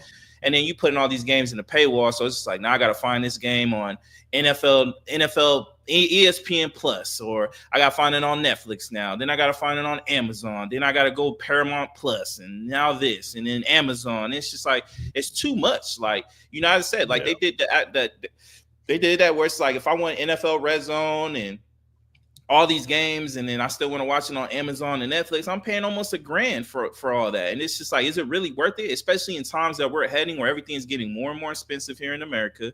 Jobs are getting cut less. You got AI that's taking jobs. Like people aren't going to have the opportunity to go. People are already struggling trying to just go to these games that cost outrageously. Like that's another thing the NFL has a problem. Like going to these games, the product going to the games is terrible. Like yeah, let's call it a spade. Like going to these games are fucking boring as shit. They put you to fucking sleep. Like you got the start, stop, like the commercial breaks. Like yeah, you get a certain excitements in the beginning, but let's say you go to a game and it's a bad fucking game. Like then it's like, bro, I'm here wasting my time, and I spend $300-$400 just for the ticket. Then I spend another $100 for parking. Then I spend another $150 on food and drinks, and I'm getting some terrible ass product where it's just like I could have just been at home and it would have been a better experience. Like that's another problem that they have. Like the experience on the TV is way better than going to these games. And yeah. these teams need these fans to go to these games because that's one way you're getting the revenue. So I think that's going to be a problem for them. I think in other sports like the NBA, I think it's going to be a problem why they limited teams to create super teams. I think in NBA, and I think it's going to help the MLB. I really believe, I know we're going to talk about this golden bat rule here in a little bit, but I really believe the MLB is heading in a great place. To me personally, I think they got so much excitement off their World Series when you had the Dodgers versus the Yankees. And I get it. Everybody wants it to be all equal for a lot of these fans, for these organizations. But the reality is they need ass and seats. And you don't think this Dodgers team, when they add another Japanese pitcher and this great Japanese hitter, and they added, whoever else to this goddamn team, you got the Yankees, you got the Mets, you got the Phillies, maybe the Braves, you know what I mean? That's what's gonna put butts in seat. The Padres, like they need that. I think sports like baseball and basketball need these so-called big teams to kind of thrive the foundation of a lot of their sport. So the NBA kind of took that away with this new collective bargaining agreement, and it's literally harping on teams being able to make moves. What's been the key thing that the NBA has always owned? The trade deadline. They would own the news market. They owned it during Super Bowl. When Kevin Durant got traded during like Super Bowl week and all that stuff, It took over the Super Bowl. The NBA actually did something that actually took noise away from the NFL, which that's what they always been doing. And then the moment that starts actually happening, you know what they do? They yank the rug to the point where we're not going to go get those big trades as we once used to see. Everybody was all bitching and complaining because we see another they don't want us to stay. No, motherfucker, you did want to see that. Everybody wants to see that. Everybody loves that video game style kind of trade system. And now we're not going to get that no more. I guarantee you that's going to hurt the league. Guarantee you that's going to hurt the league. But at the same time, it's going to help the MLB. So I said, not to cut you off too much, but NFL is going to be a slow dying process with them. It's not going to happen quick, but it's eventually going to come the way it's progressing with the NFL. It just is. Yeah, no, I agree with you, man. I just, it's an interesting case study to look at, what I'm saying, with all the NFL and how they keep adding all these games and adding all this, these short week games, and the product is diminishing. And you hear the players complain about it, man, like, but they, at the end of the day, it's like, we got to suck it up because it's our job, we got to do it, what I'm saying. And what you don't want is where teams start saying, it'd be some shit on Christmas. They like, man, fuck your Christmas. We putting Carson Wentz out there. No, for real. What's the difference? What's the difference though? Because teams are going to start doing that. Like, reality, should the Chiefs really play Patrick Mahomes this weekend? The answer is no. Should the Chiefs really like honestly, if they're going to play any game, it really should be this week. Play Patrick Mahomes this week and sit him next week. Because why would you want him to play on the Wednesday? This is going to be the first Wednesday game ever. It's weird. Why are you trying to compete with the NBA on Christmas Day? Like, just get out of that. It's not, you really don't need to own every single day. The NFL, that's their problem. They want to own every single day of the fucking week while their season is going on. And I think that's impossible. You're doing more detriment to the league and the players because it's like you're going to get bad products.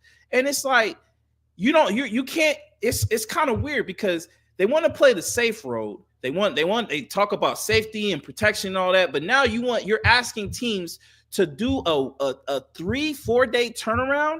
And some of these teams, you're asking teams to play 3 games in 11 days. That's less than 2 weeks.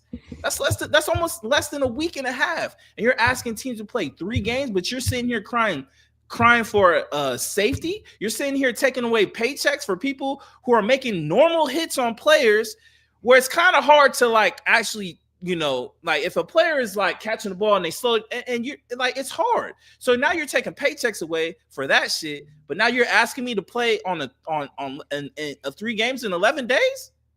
Make it make sense. Make it make sense. And that's the NFL's problem. NFL players, you need to have a strong collective bargaining team, because y'all are so quick to just kind of like, all right, yeah, we'll take it. Fuck it. We don't want to miss no check.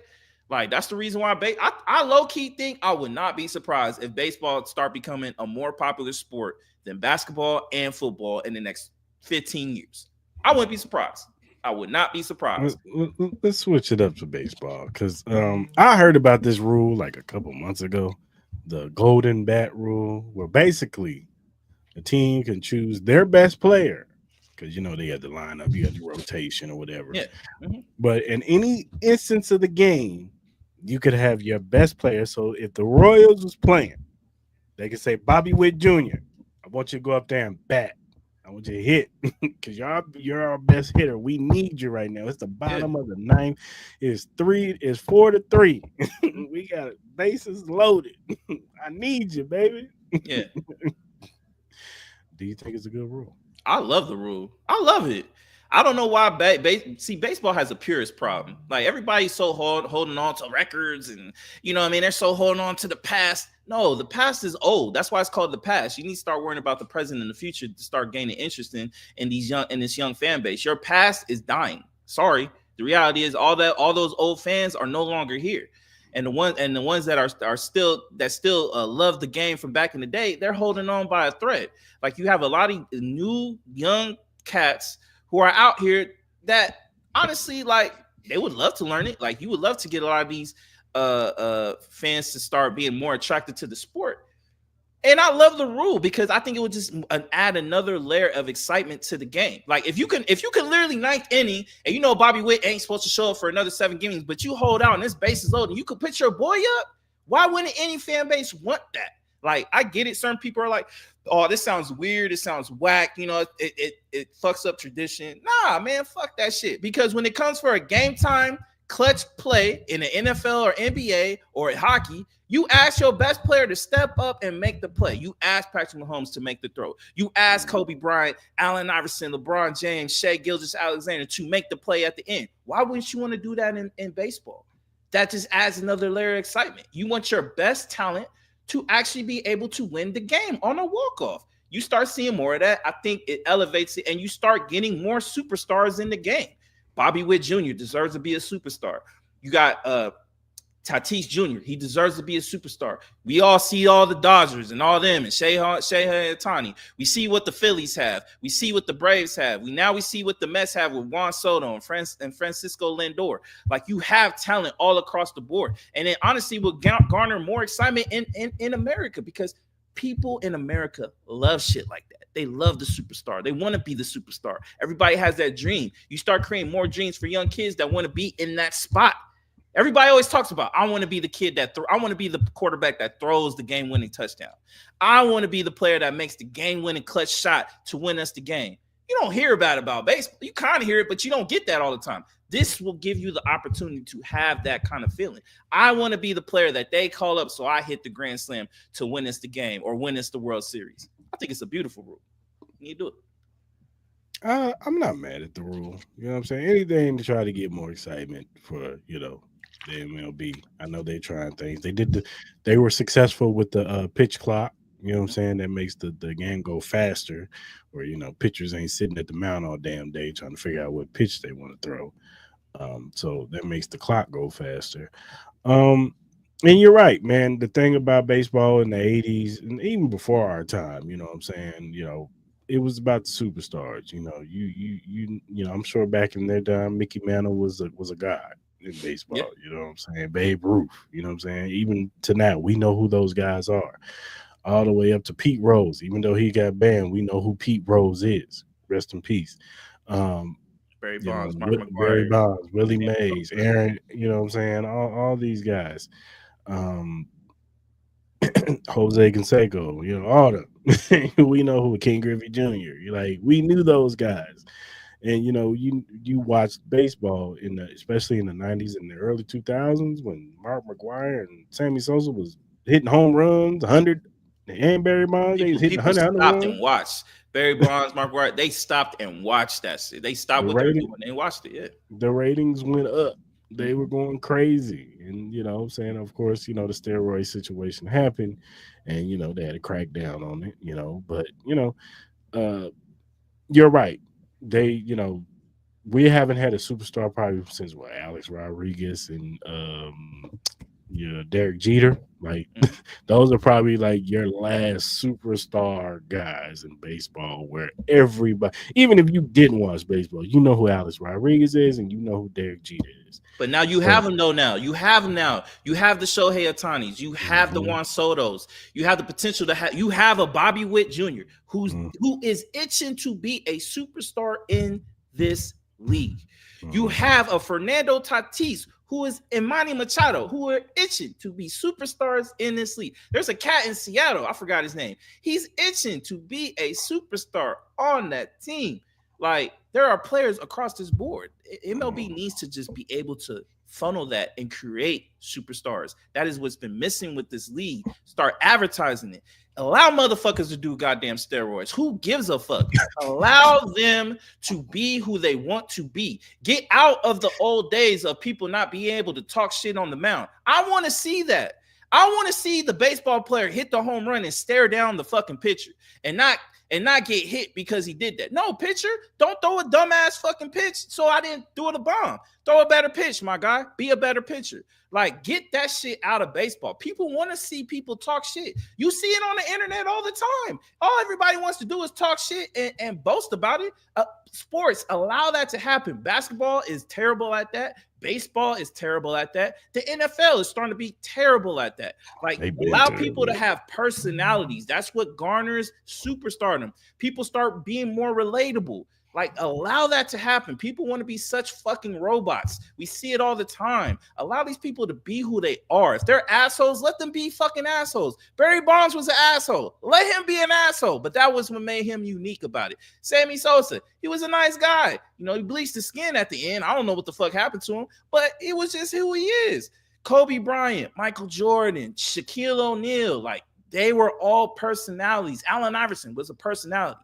Name the last big personality in baseball. It was probably Derek Jeter. It was probably Alex Rodriguez. It was probably David Ortiz, Manny Ramirez. We had great personalities in this sport. And that's what a lot of these leagues need to understand. Allow people to be who they want to be. You need characters. You need the stories. You need the storylines. Let it happen. Stop being so garnered by fucking commercials and advertisers and all that. They're so worried about that. Instead of allowing, you would get more advertisers if you allow people to just be who they want to be. Yeah, no, I agree.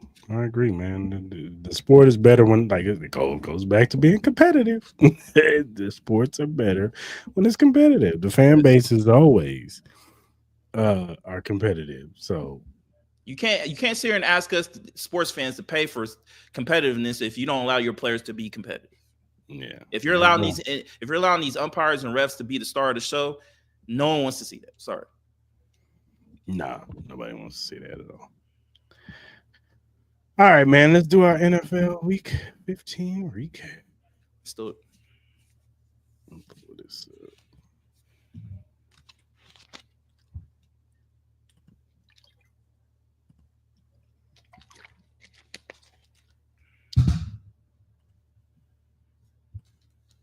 These days we can get a producer. We can have him cue the music or her cue the music. No, facts. Hit it, Rakeem. Right, King.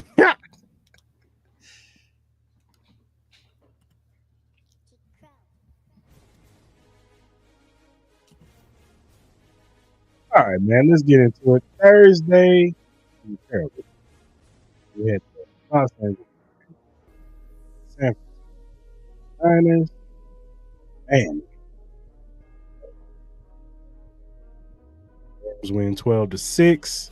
San Francisco had a chance to win this game. If Deebo Samuels catches a walk-in touchdown, but he dropped it after complaining about not getting the ball. Also, we talked about it earlier. Devontae Campbell ended up leaving the game in the third quarter, which left the team kind of like, what the hell? Because Greenlaw had got nicked up. But at the end, San Francisco Rams marched down the field and get a touchdown, and the Rams end up winning the game, and they are on top of the NFC West right now with the loss from Seattle last night. Yeah, it was an ugly game, especially with the rain in the first half of the game. It was pretty bad. This was definitely the Kyron Williams show. I think he pretty much solidified them being able to move the ball. He was the only reason why the Rams were able to move the ball until the second half, and then they started getting Puka involved a little bit more. As far as the 49ers, man, it's over. They have a lot to think about going into this off season. They need to start focusing on health, and then just they need to figure out how to get the fire back, because it's just looking like one of those situations where we talked about it earlier, where it's just like they can't just do basic moves, man. They need to do something to get the fire back on the squad. So, no, I agree. The Kansas City Chiefs beat the Cleveland Browns 21-7. The Cleveland Browns did their best to get this game. Yeah. Starting off with a muff punt that ended up being 7. Jameis Winston had 3 interceptions. There was a strip fumble from or a strip from Nick Bolton from, I think, Chubbs. Yeah. Even Dorian Thompson, shout out to the Vegas kid, he threw a pick at the end to seal the game. Defense was the name of this game, because when Chiefs went up 21-0, Andy Reid refused to run the football. It was like I think it was 4 straight times or 3 straight times he just passed the ball, and he saw Patrick Mahomes getting beat up. He saw you got your left guard playing left tackle, man. Like, yeah. Like, come on, Andy, man. I get it, man. You want to throw. You want to get this passing game going. But this ain't the game for that. It was raining. It was muggy. It was just one of those games. And you just needed to grind the game out. You up 21-0. It was no sense of you trying to pass. Get out of the game with a win, which you still did, but you got your quarterback hurt. So now we don't even know if he's gonna play on Saturday, he's gonna play on Wednesday. But they got the W. They're 13-1, and Cleveland, they got their own set of problems. Yeah, I love Jameis Winston as a human being, but as a quarterback, boy, like, you just cannot stay away from throwing the ball away, bro. Like, you just love getting it away. And I get it; it's close to Christmas time and all the gift giving, but that's not. Hey, you gave Trent McDuffie his first interception. I Yeah, appreciate man, you was just out there giving presents to the Kansas City Chiefs. I don't get that, man. So, and then prayers up to Nick Chubb, man. He broke his foot, so Yeah, I he know, got man. to deal with Damn. another injury, man. So that sucks. And Myles Garrett, he had his eye poked by Thuney cheating ass. You know what I mean? Oh, stop. I'm messing. I know Thuney. He didn't mean to do that, but I was messing. But yeah, I agree with you. You know what I mean? Andy Reid, he kind of played himself a little bit in the sense of making a bad decision. You don't really see Andy Reid make bad decisions like that. And then you put your quarterback in harm's way, so now that kind of jeopardizes the season a little bit. Obviously, we all know Patrick Mahomes is going to try to tough it out. I wouldn't be surprised if he tries to play all three of these games. I don't think it'll be a smart move, but No. you know what I mean? At the end of the day, they need to figure out how to get this running game going. I think this would be kind of like the way for them to be able to. They need to mirror what they did last year, because if they don't get this running game going, I really believe the Kansas City Chiefs are not going to be a three-peat at all this year. I agree with you, brother. You ain't got no arguments from me. The Cincinnati Bengals beat the Tennessee Titans 37-27. Burrows, he had a solid game, but it wasn't crazy. Like, he threw a couple picks in this game. It was just Will Levis was worse. Yeah. That's all it was. They playing Tennessee Titans, so it's a little worse. Yeah. But Cincinnati, look, it's over. They ain't going to the playoffs. They was having, you saw Burrows on the sideline with Zach Taylor getting into it a little bit, and it just, they need to just blow this thing up. Blow it up. I don't know if you fire Zach Taylor per se, but they need to figure something out as far as the roster. You definitely need to pay Jamar Chase. T. Higgins is out of there. I don't want to hear nothing about, T. Higgins and Jamar Chase got the same age. Man, T. Higgins is out. He gone. He want to be number one. He want to get more touches. Yeah, not for real. He know he ain't getting that with Jamar Chase on the other side. So he wants to go somewhere where they're going to appreciate him as the number one wide receiver. So, but I think, they could possibly try to end this on a good note, but I don't see them like making a run. They need too much help to make it to the playoffs. So. Nah, they're not making the playoffs. At the end of the day, just enjoy the T. Higgins, Jamar Chase show the rest of this year, because that's gonna be the last time we see it. T. Higgins, free yourself, my guy. Like, get away, get from under the Jamar Chase, because Joe Burrow, all he does is look at Jamar Chase, bro. Like, I saw a couple plays where you were literally wide open. He finally hit you on a deep ball, and you finally got some love. But you're gonna be a great receiver wherever you go, man. Just make sure you go to the right situation. So, as far as the Tennessee Titans, man, I think they need to be officially on quarterback watch at this point. I think it's over. Man. Mason Rudolph is way better than Will Levis. In the best chance. I think Will Levis. I've always said I think Will Levis has NFL talent, but just between the ears, man, it's just not clicking. I don't know what it is. He's throwing bad picks, making terrible decisions. He's heading toward a strong case of being just a backup quarterback for the rest of his life. You know what I mean? So, I wouldn't be surprised if Tennessee starts looking into free agency. Maybe they might be in the Aaron Rodgers sweepstakes, depending on what's going on. He was talked about going to Tennessee. Yeah, maybe maybe they fall in love with Carson Beck or Quinn Ewers or some, draft them and sit them for a year behind. Maybe they give Will Levis one more year and sit behind him or something. But it's over. These two teams are, they're not playoff guys, so it isn't. Yeah, at all. The Washington Commanders beat the New Orleans Saints 20-19. Washington was pretty much controlling this game, and then they allowed New Orleans to creep back into the game, almost getting close to winning. But I think they missed a field goal, and Washington ended up pulling it out at the end, and they move on, they march on. Looks like they're gonna make the playoffs for sure, but Good win for them. Nah, the best thing about this whole thing was Jaden Daniels looked healthy for the first time in a Mm-hmm. couple weeks. Like he was moving around. He looked like the Jaden Daniels of earlier in this year before his rib injury. So that's a positive thing for Washington. It I'm a little nervous about their defense though, especially them allowing Spencer Rattler being able to get them back in this game. This game should have been over with, and then you just had to play your starters a little bit longer, which could potentially cause injury. It's good to see Marshawn Lattimore back in there. Obviously, it's going to take him a couple games to get his rhythm and get him, in sync with this defense. But as long as Jaden Daniels is healthy and this offense is healthy, Terry McLaurin looked great. He had an amazing catch in the end zone for a touchdown.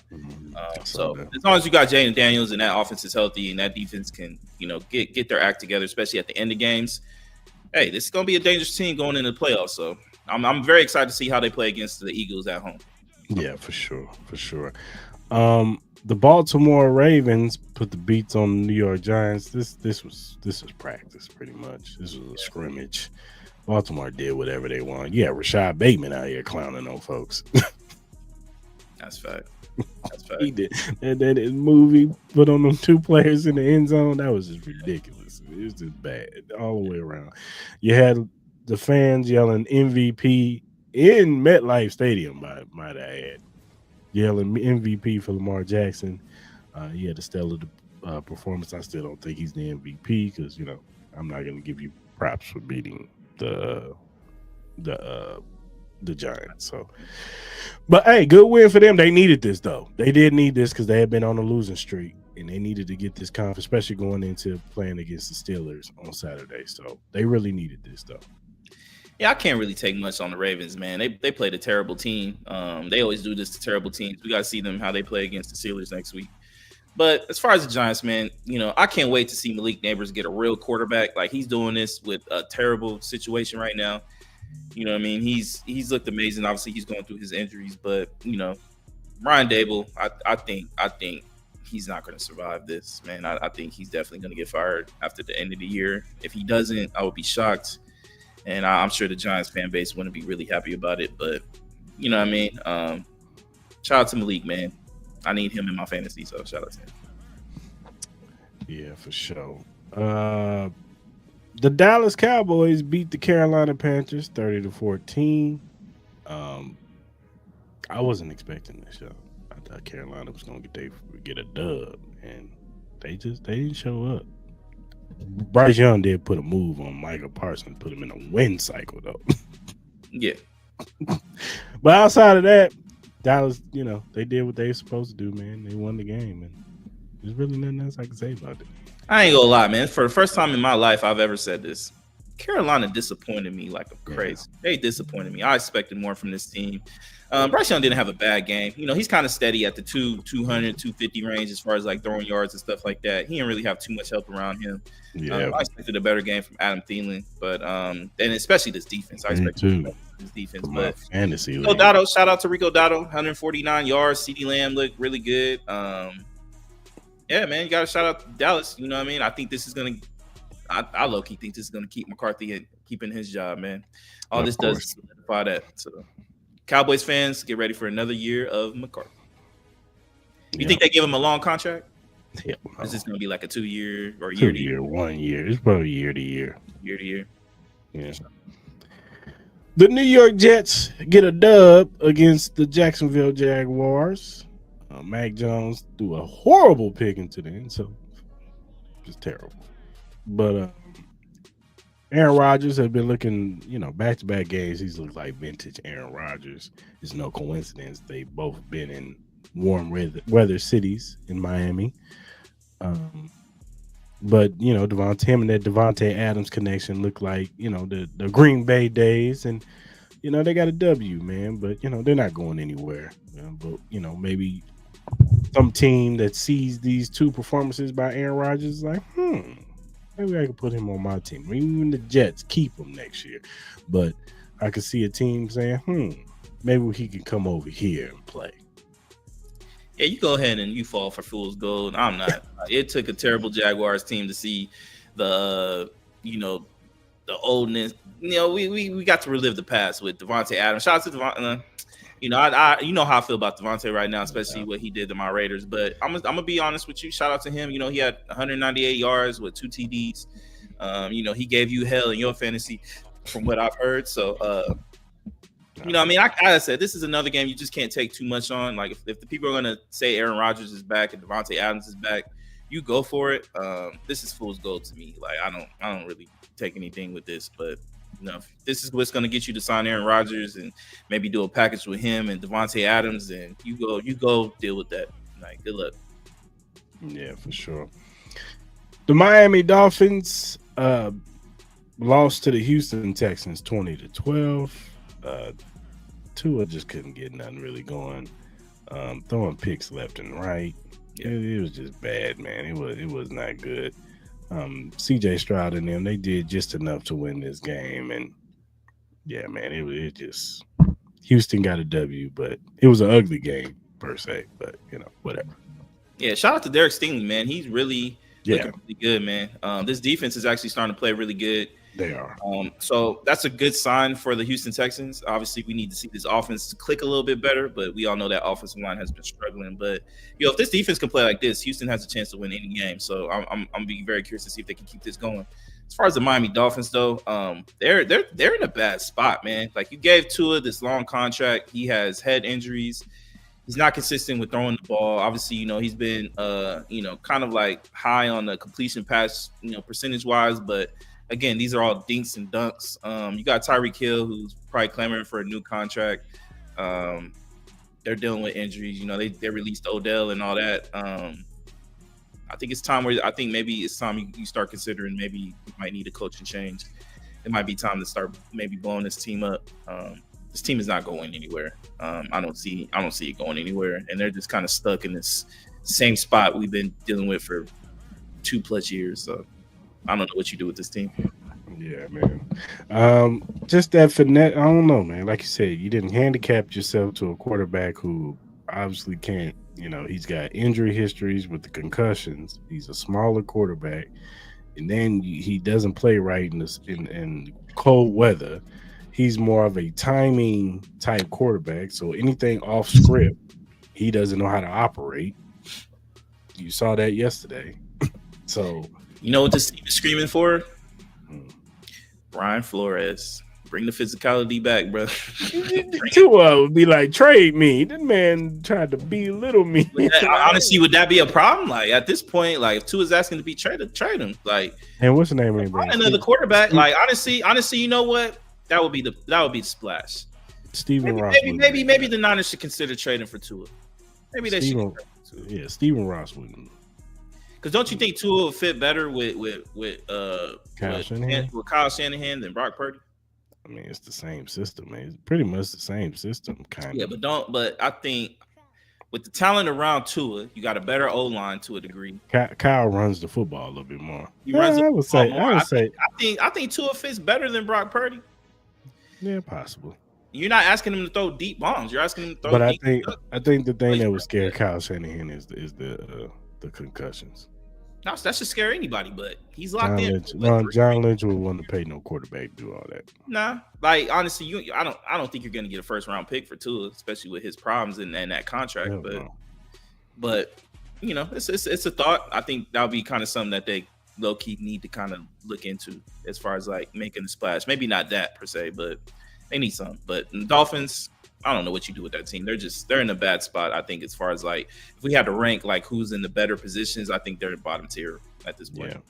Yeah, I agree. The Denver Broncos put the beats on the Colts.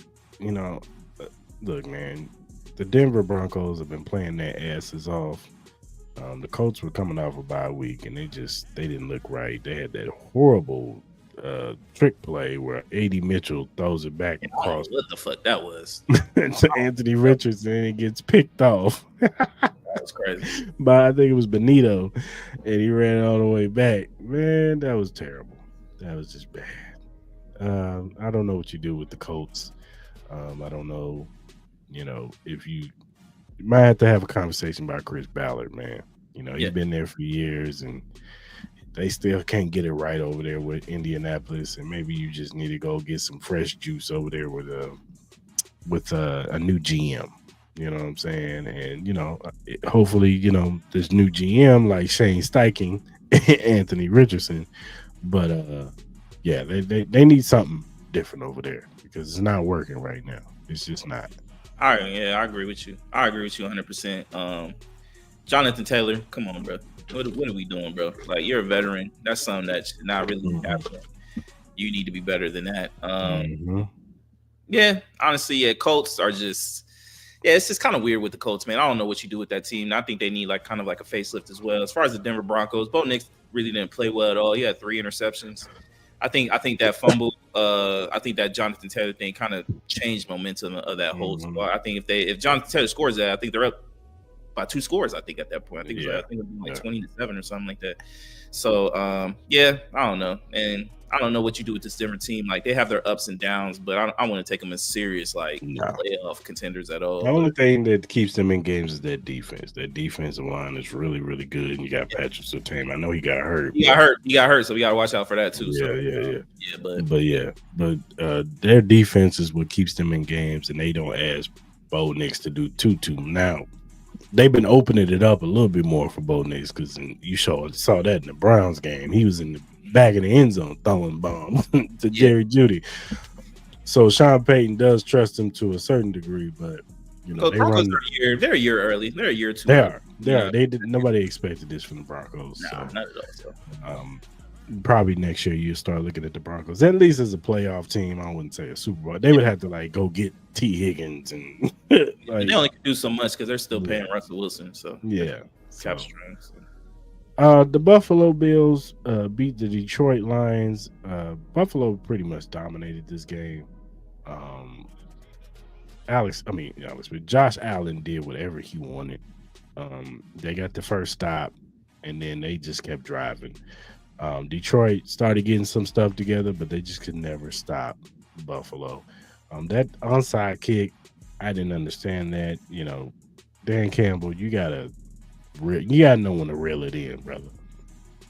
I think it was like 12 minutes left in the fourth quarter, and you trying to onside kick it. Like, I know your defense isn't playing well, but geez, like, relax, bro.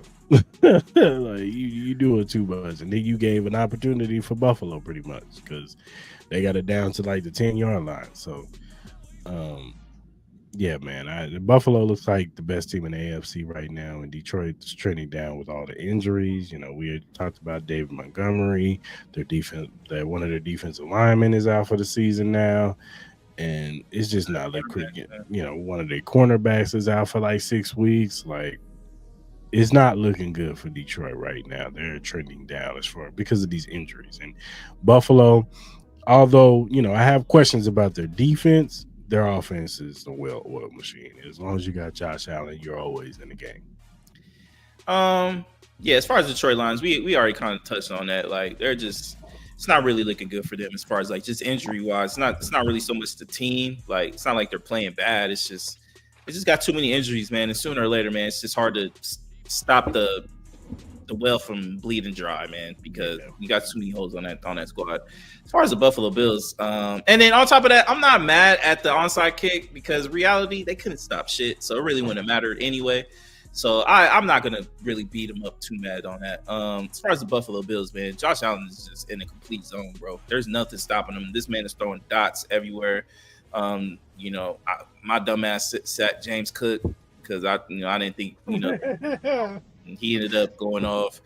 They got Keon Coleman back. He's making plays. I'm not really worried about this defense. I low key think Buffalo just kind of had their foot off the gas, especially defensively. They were dominating Detroit for the most part until Detroit just started getting garbage yardage at the end, and then Buffalo was just able to answer everything at that particular time. I do think with Buffalo, I think they need to slow down on running Josh Allen and these QB sneaks a lot. I think save that for the playoffs. You don't want to risk him getting hurt, man, this late in the year, which you guys keep doing that. I think that'd be my only concern with this Buffalo Bills team. But besides that, man, they're clicking on all cylinders, man, and they're definitely one of the hottest teams in the league right now, man. So, and then Josh Allen, man, I think he's MVP, man, unless he just does something catastrophic at these last couple games. But it's his award to lose. Yeah, for sure. um, The Philadelphia Eagles beat the Pittsburgh Steelers 27-13. This was the AJ Brown, Devontae Smith show. Saquon really didn't do too much. They kind of had a lid on him. Um, but in the air, AJ Brown was getting his, Devontae Smith was getting his. They made an emphasis to get the receivers the ball because they were complaining Yeah. about getting the ball. So they made it an emphasis to get them the ball. And it made Saquon suffer and it made my damn fantasy suffer. But I Yep. digress. Pittsburgh, they was out their best receiver. You know what I'm saying? They didn't have Pickens. The running game wasn't really going nowhere. Najee probably had one of his worst games. And yeah, Russ had nobody. The running game was Russ. When nobody was open, he would run. So they didn't have nobody to get open really. And the defense tried, but they couldn't get nothing going. I think TJ Watt got hurt a No ankle, but they say he's fond of what I heard. Yeah. So something to look forward to. You know what I'm saying? They got the Ravens this week, so we'll see how that looks. Yeah, I think the biggest thing for Pittsburgh is just trying to find a way to get George Pickens back. You see them lose the explosion off of that, and I think that affects the running game as well. Najee Harris didn't have really a big game, so they need to try to figure out how to get him back. As far as the Philadelphia Eagles, man, they got so much drama on a team that wins so good. Like, I don't get it. You saw the whole thing with Nick Sirianni and the defensive line coach or defensive coordinator, whoever he was, man, and he just, I don't know what's going on, man. It's just like damn near it's like a new as one of them like daytime TV shows or something. Like it's just always something going on with this team. They embody the persona of their head coach. Yeah, he allows that. He's part of that. He's drama. That's what he is, and yeah, you take on the identity of your head coach. I wholeheartedly believe that. And it could be a good thing because at the end of the day, you're getting it out in the air at that moment in time, and then maybe it could be a plus, but it's just weird. At the end of the day, you don't normally see this on NFL teams that won 10 games in a row. Mm-hmm. But overall, man, Philadelphia's stacked, bro. They're up there with the Buffalo Bills. It's one of the better teams, man. And Jalen Hurts and AJ Brown said Saquon didn't even have a really good game, and they pretty much dominated the Pittsburgh Steelers. So, shout out to my boy. You know what I mean? I'm sure he's happy right now. Yeah, shout out to Tommy Jordan. The Arizona Cardinals beat the New England Patriots 30-17. Arizona was coming off of a 3-game losing streak. Yeah. We talked about how disappointing Arizona had looked, but they needed to get a win. I wouldn't say a good win, but they needed to get a win, and they got one. Kyler Murray had a solid day. James Conner had a really good day. Trey McBride, he's one of the better young tight ends in this league. We all know New England is in rebuild mode, so it is what it is. Like I said, Arizona needs this win if they want to stay, in the conversation of trying to possibly win this division. Yeah, man. Arizona, man. Like this game was kind of weird in its own. Like Kyle Murray didn't really have a great game. This offense really didn't have a great game. New England's New England, man. At the end of the day, like. They need a lot of help. We didn't expect much from this team. I know there's a lot of noise with the head coach and whether he's going to keep his job or not. But overall, Arizona, they played a good game. Very inconsistent team. I've been kind of disappointed with this team in the second half of this year. I expected more, but overall, they needed to win. They needed this win. So, yeah, for sure. The Tampa Bay Buccaneers put the beats on the Los Angeles Chargers. Baker Mayfield had a really good game, man. He was slinging that football around the yard. Yeah. Bucky Irvin balling out. I should have played him. Mike Evans doing Mike Evans things. Mm-hmm. And Tampa Bay, they win. They win. If Atlanta loses tonight and Tampa Bay wins next week, they win the division.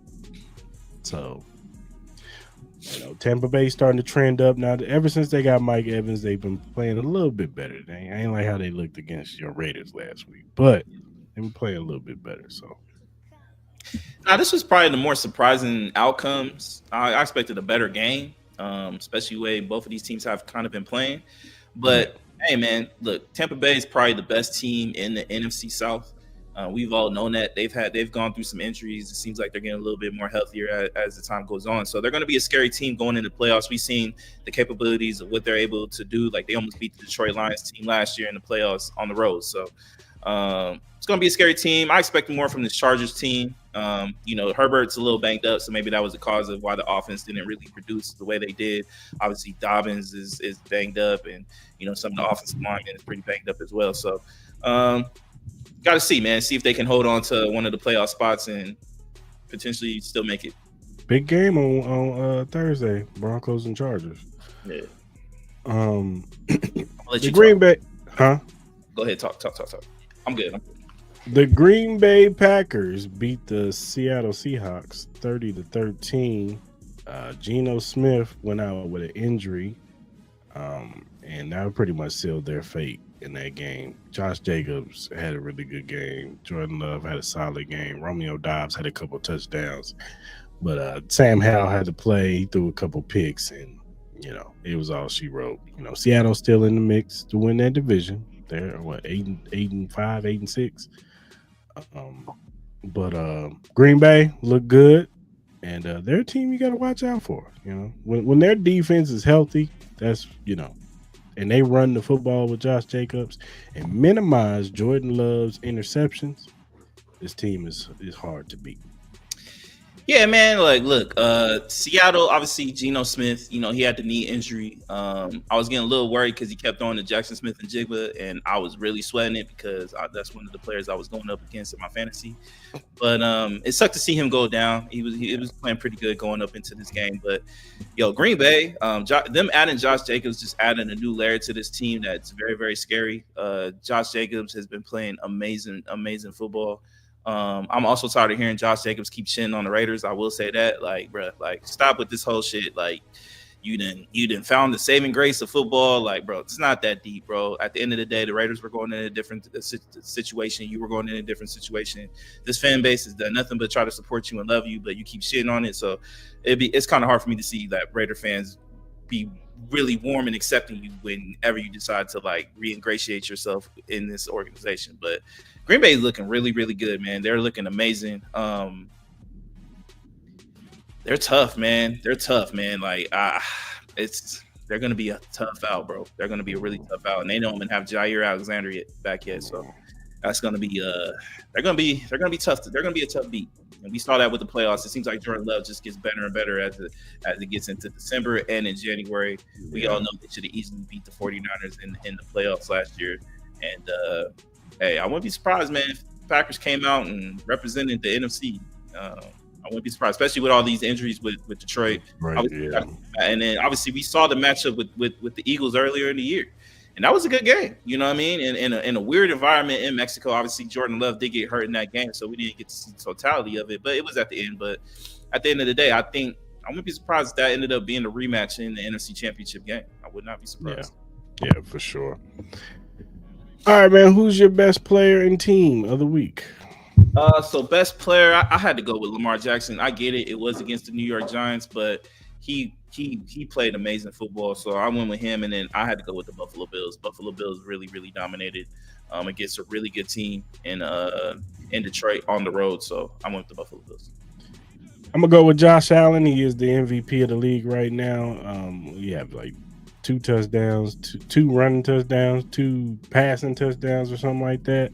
Mm-hmm. Dude balled out, man, and got to give it to him. And as far as the team, I'm gonna go with the Eagles. I think the Eagles, going into Pittsburgh or winning at home, beating Pittsburgh, that was a good win for them. So they needed that. And, even though there are issues and their drama, they still on top of the NFC right now. So, yeah.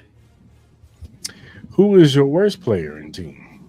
I think it's too easy. I think it's Deebo Samuel and the San Francisco 49ers. Deebo did all that shit talking about him not getting the ball, and then they wanted to force feed him, and he couldn't produce at all. He dropped one of the key passes that would have honestly gave him the lead and potentially the win, especially the way their defense was playing. I would also add in a homie that walked off the field just based on what he did. But this whole 49ers organization is they're in a disarray right now. They got, as we talked about it all show, they got a lot of answers they need to start figuring out this offseason. This is a no-brainer to me. The worst player this week was Tim Boyle, and the worst team was the New York Giants. That Man, worse team, than Will Levis. I'm surprised you didn't say Will Levis. nah, not Will this week. At least Will, well, no, it was Mason Rudolph, probably, but still, um, no. What did you see that game? I think Alabama could beat them. Alabama sucks this year. Yeah, yeah, yeah. I kind of got into it with somebody on about Alabama on TikTok. Uh, Still over there fighting the good fight against the SEC. I'm an SEC guy. I'm a Florida Gator guy, but Uh, I'm a realist, man. I'm a realist. and that'll conclude our NFL Week 15 recap. You got anything else before we get into flowers and hell no's? Um, do you want to do a ranking or no? For the it's the NFL, athletes. the NFL, the Oh, team. we can do it. Yeah, we can do it. We can do a 10 team right here. You want me? You want me to go first? Yeah. All right. So number one, I got the Philadelphia Eagles. I had them slightly ahead of the Buffalo Bills. I just think overall, I think they're talented on both sides of the field. I know we still have questions about the Buffalo Bills defense, but they just got so much talent, man. They really do. And Jalen Carter, as I said every week, I'm so mad that he's not in the Raiders uniform, that he's in the Eagles uniform. But he's looked amazing, even though with the whole squabble with him and the coach yesterday. Number two, I got the Buffalo. That's like 1A, 1B at this particular time with these two teams. So I got them at number two. Josh Allen, MVP, easy MVP. Team is playing amazing. Number three, I got the Minnesota Vikings. I know I've been talking a lot of shit about this team, but they just keep on winning these games. And then I had them, and then my number four team is the Packers. And the reason why I have them ahead of the Packers is because the Vikings went on the road and beat them earlier in the year. So that's the main reason.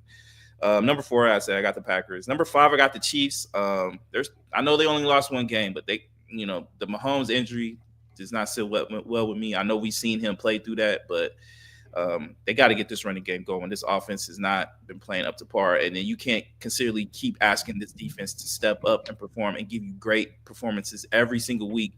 They're capable of doing it, but this team can also get worn down, especially with some of the talent that they're going to come across with in the playoffs. They need this offense to play better.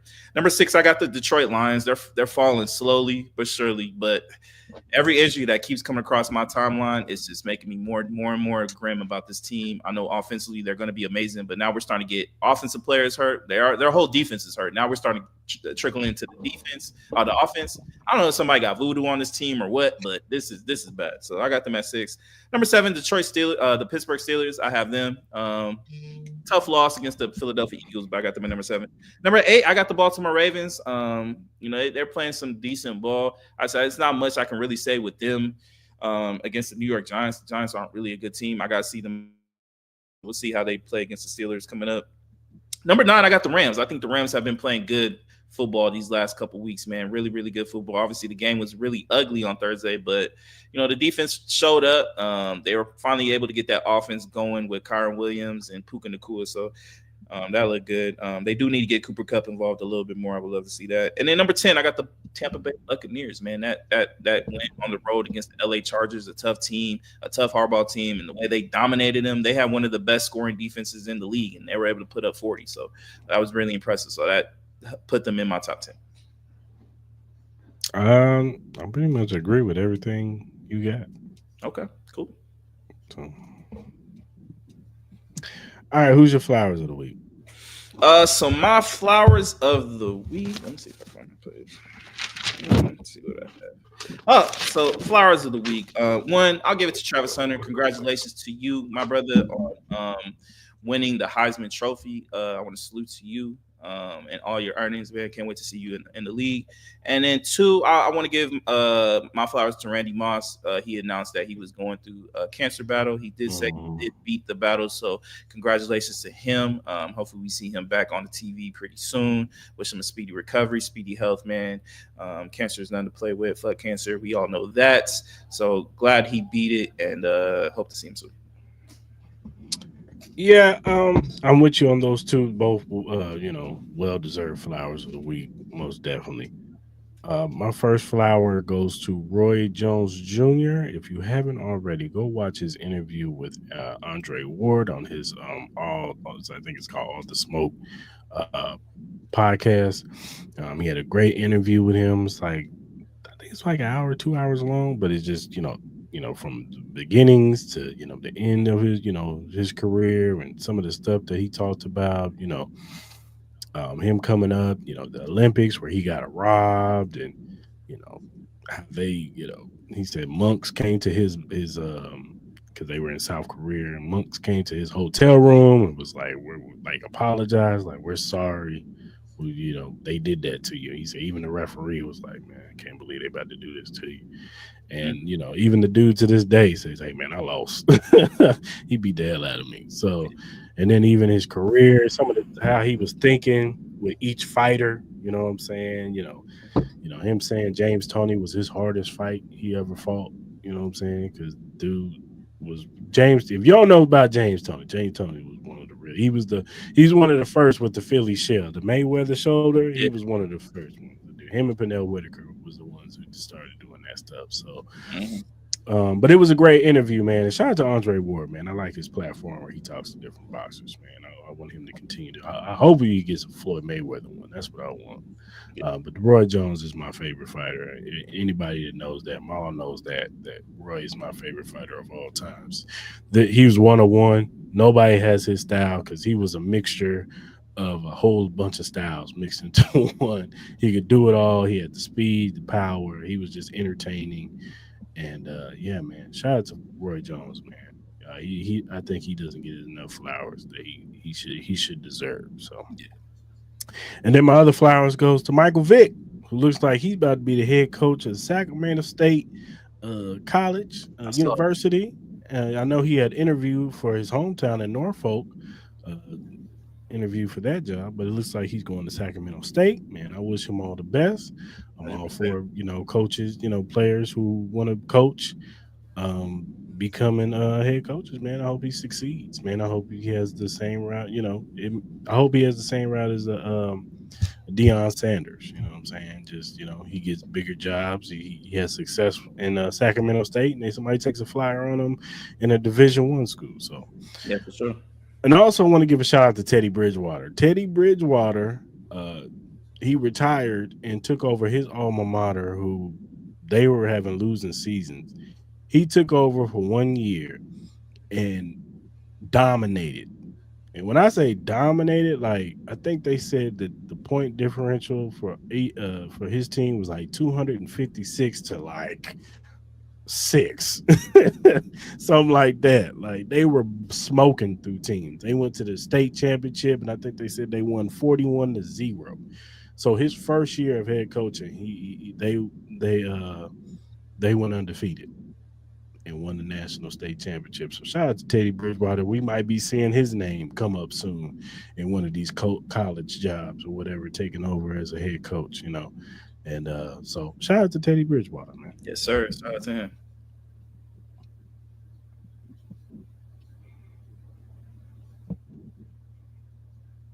Mm, there you go.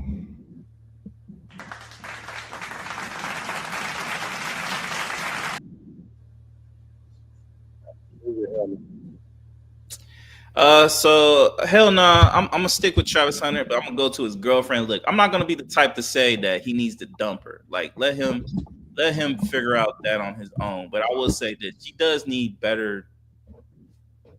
She needs to be better in public. I'll say that, man. Like some of her mannerisms and all that, some of the things that she said, it just puts more of a light on Travis Hunter that he does not need. At the end of the day, if you're going to be his partner, you need to understand your place. And at the end of the day, you don't need to be a problem. You need to be the solution to him. At the end of the day, you know there's going to be an eye on you at this particular time because everybody's kind of like pointing out that you're this girlfriend. Where you kind of said this whole statement on a Twitch live where he wasn't your first or last, second, third, fourth pick. You know what I mean? You friend zone him and you all that. You put that perception out there. Um, I get Travis Hunter's kind of mad at that people are kind of making assumptions about his girlfriend. But look, if you're gonna put your relationship on forefront on Twitch, it gives everybody any right to make a comment. Like you asked for that. So at the end of the day, I just want the brother to not get duped. Hopefully she is a good girl, man. I hope she loves you. I know you made her fiance, but her perception in media and on the internet right now is not looking good. She needs to be more aware of that. And my last one goes to people who obviously there was the video game awards last week, and Naughty Dog announced a new game. I think it's called like Interstellar. Obviously, it was just wasn't actually gameplay footage, but it looked interesting. Obviously, Naughty Dog has really great track record with games and stuff like that. But it seems like a lot of people had a lot of problems with the protagonist being a female, bald headed, thinking she's a lesbian and all that. People, y'all gamers, y'all need to grow up. Like, let's be honest, man. Y'all need to grow up, man. Some of y'all grown men are crying about playing as a female and all that, and that y'all need females to look like sexy women, like a Stellar Blade or all that. Everything has a place and a purpose. But for y'all, if y'all don't want to play it, don't play it. You know what I mean? We all know it's going to be a great game because we know Naughty Dog and Neil Druckmann, they never miss, man. They have great games. And I expect nothing less from this game as well. I'm excited to play it whenever it comes out. But at the end of the day, people who are bitching and complaining about playing as a protagonist, like we saw with Assassin's Creed with, the Black Samurai, we saw it with, some of the parts with Last of Us 2. Now we're seeing it with these characters, and you know what I mean? It's just like everybody screaming DEI. It has nothing to do with DEI. It has everything to do with the story. I have people hearing people complaining about the Witcher 4 CGI trailer because it's playing a female. She's part of the story. She's part of the story. At the end of the day, y'all gotta grow up. Y'all gotta grow up. I'm a gamer just like all y'all, but some of y'all need to go touch grass because y'all are crying about the wrong things. And I think the gaming universe is in a toxic place right now, and I think that we need to find more solutions and to turn it into a more peaceful place. A lot of these programmers and people who work on these video games, they do a hard job, man. They do a hard job. It's not easy to make these video games. So, like don't shit on somebody's hard work when you haven't even touched the game yet. Like, have an opportunity to play, you know what I mean, with your own two hands and your own eyes and your own feels. Don't shit on a character that you don't know nothing about or what the purpose of this character is. Like, you got to grow up, man. Everybody doesn't need to be a man. Everybody doesn't need to be, every story has its own. So grow up. I hear you. I hear you. Uh, my hell no goes to Devondre Campbell. He deserves it out of everybody. You walked out on your teammates because they activated green law for the week. So they took away your starting role. And then when he gets nicked up, you don't want to go back into the game. You pout and walk off. You quit on your teammates, man. I don't care. You know, if, I don't care what level, 9 to 5, NFL, NBA, whatever. You can't just walk off on your job and expect to get endorsing um, people to endorse you and praise you. Like, nah. You know what I'm saying? If me and Maul walk off on our jobs, people gonna look at us like we crazy. And we ain't gonna have a job no You'll get fired. more. So, you know, you should have stuck it out, went on that field and battled it out with your teammates. Yeah. Regardless of how the game was going, regardless of how you feel about Greenlaw, starting over you, even though we all know Greenlaw is probably better than you. Mm-hmm. Greenlaw he is one of the reasons why that that San Francisco defense was elite last year. So let's not act like I know people was trying to say we don't know what Devondre Campbell was going through. Well, if he was going through something, why he didn't tell Kyle Shanahan before? Why ain't go to John Lynch like, hey man, my mental's messed up. I can't perform tonight. I Yeah. need to take a mental break. I can't do this. Yeah. You know what I'm saying? So Mm-hmm. I'm just saying, you should have stuck with your teammates, battled it out, man, and got on that field, man. You know what I'm saying? So it is what it is. But you get the hell no. 100% agree. Oh my god, bro. Oh, hell no, man. What the fuck, man? Get your ass on, boy. You get your goddamn ugly ass on.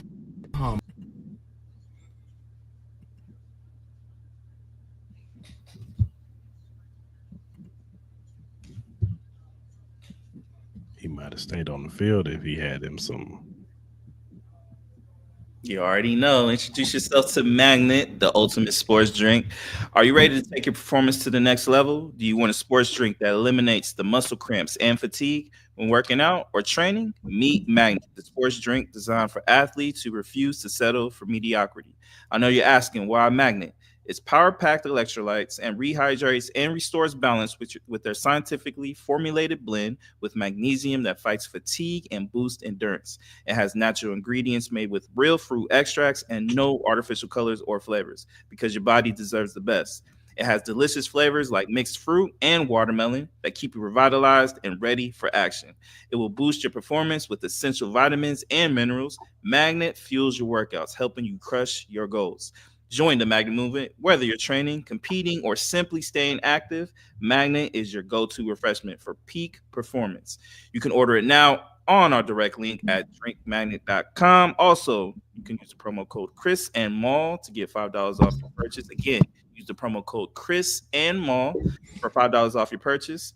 Shout out to Magnet, man. You know, they've been rocking with us for a minute, man. Save some money for this holiday season. Get you some energy, man. Finish out the year strong. Yeah, for sure. Also, go get our Cris and Mal t-shirts, black and white. Go to any of our social media platforms. The link is there. $25, $29 with shipping. Um, like I said, we got the black ones, we got the white ones, we got hoodies coming soon. We trying to work it out, but we got them coming. But go ahead and get your shirt, man. And once you get yours, take a picture, tag us in it so we can shout you out on the show. All right.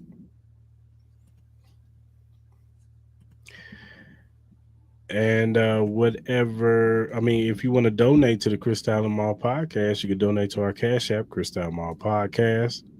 Send, whatever you feel you want to send to us. We will greatly appreciate it. We are not trying to be greedy or anything. We just want, whatever you can give us, we appreciate it. Whatever social media platform you listen to your podcast on, whether it be Spotify, Apple, Google, Amazon, iHeartRadio, Cris and Mal podcast is available. Go ahead and whatever podcast, follow us. And if you're a first time watcher on YouTube, hit that subscribe button, hit that like button, hit that notification button. So when we go live on Mondays at 12 p.m. Pacific Standard Time and Wednesdays at 9 p.m. Pacific Standard Time, you can jump in the lives with us, talk about these topics with us. We want to hear from you, good people. We want to hear your opinions. Even on the playback. If you don't watch the live, you can watch the playback and leave your comments in the comment section and let us know how you feel about our opinions and give us your opinions. You know what I'm saying? Even if you don't agree with us, we want to hear from you. So go ahead and subscribe to the channel. And whatever social media platform you use, whether it be X, Instagram, Facebook, TikTok, Threads, Twitch, I'm missing it, TikTok, whatever you use to do your social media on, follow us at Cris and Mal. We'll follow you back. We're just some regular guys who like to talk sports and music and movies and all kinds of various other things. So go ahead and follow us, man.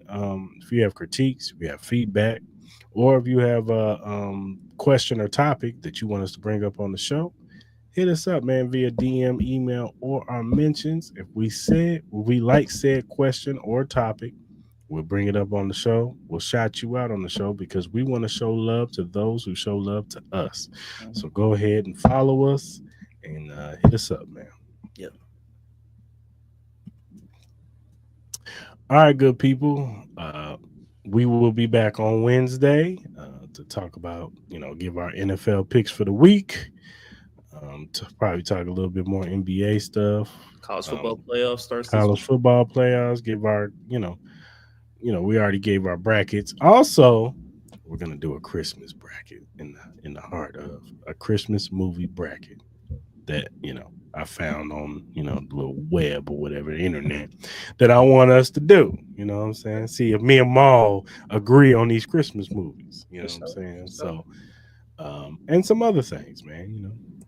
Come up with some other topics, but tap in with us Wednesday, 9 p.m. Pacific Standard Time. That's more of our loose show. You know what I'm saying? Do a little bit more.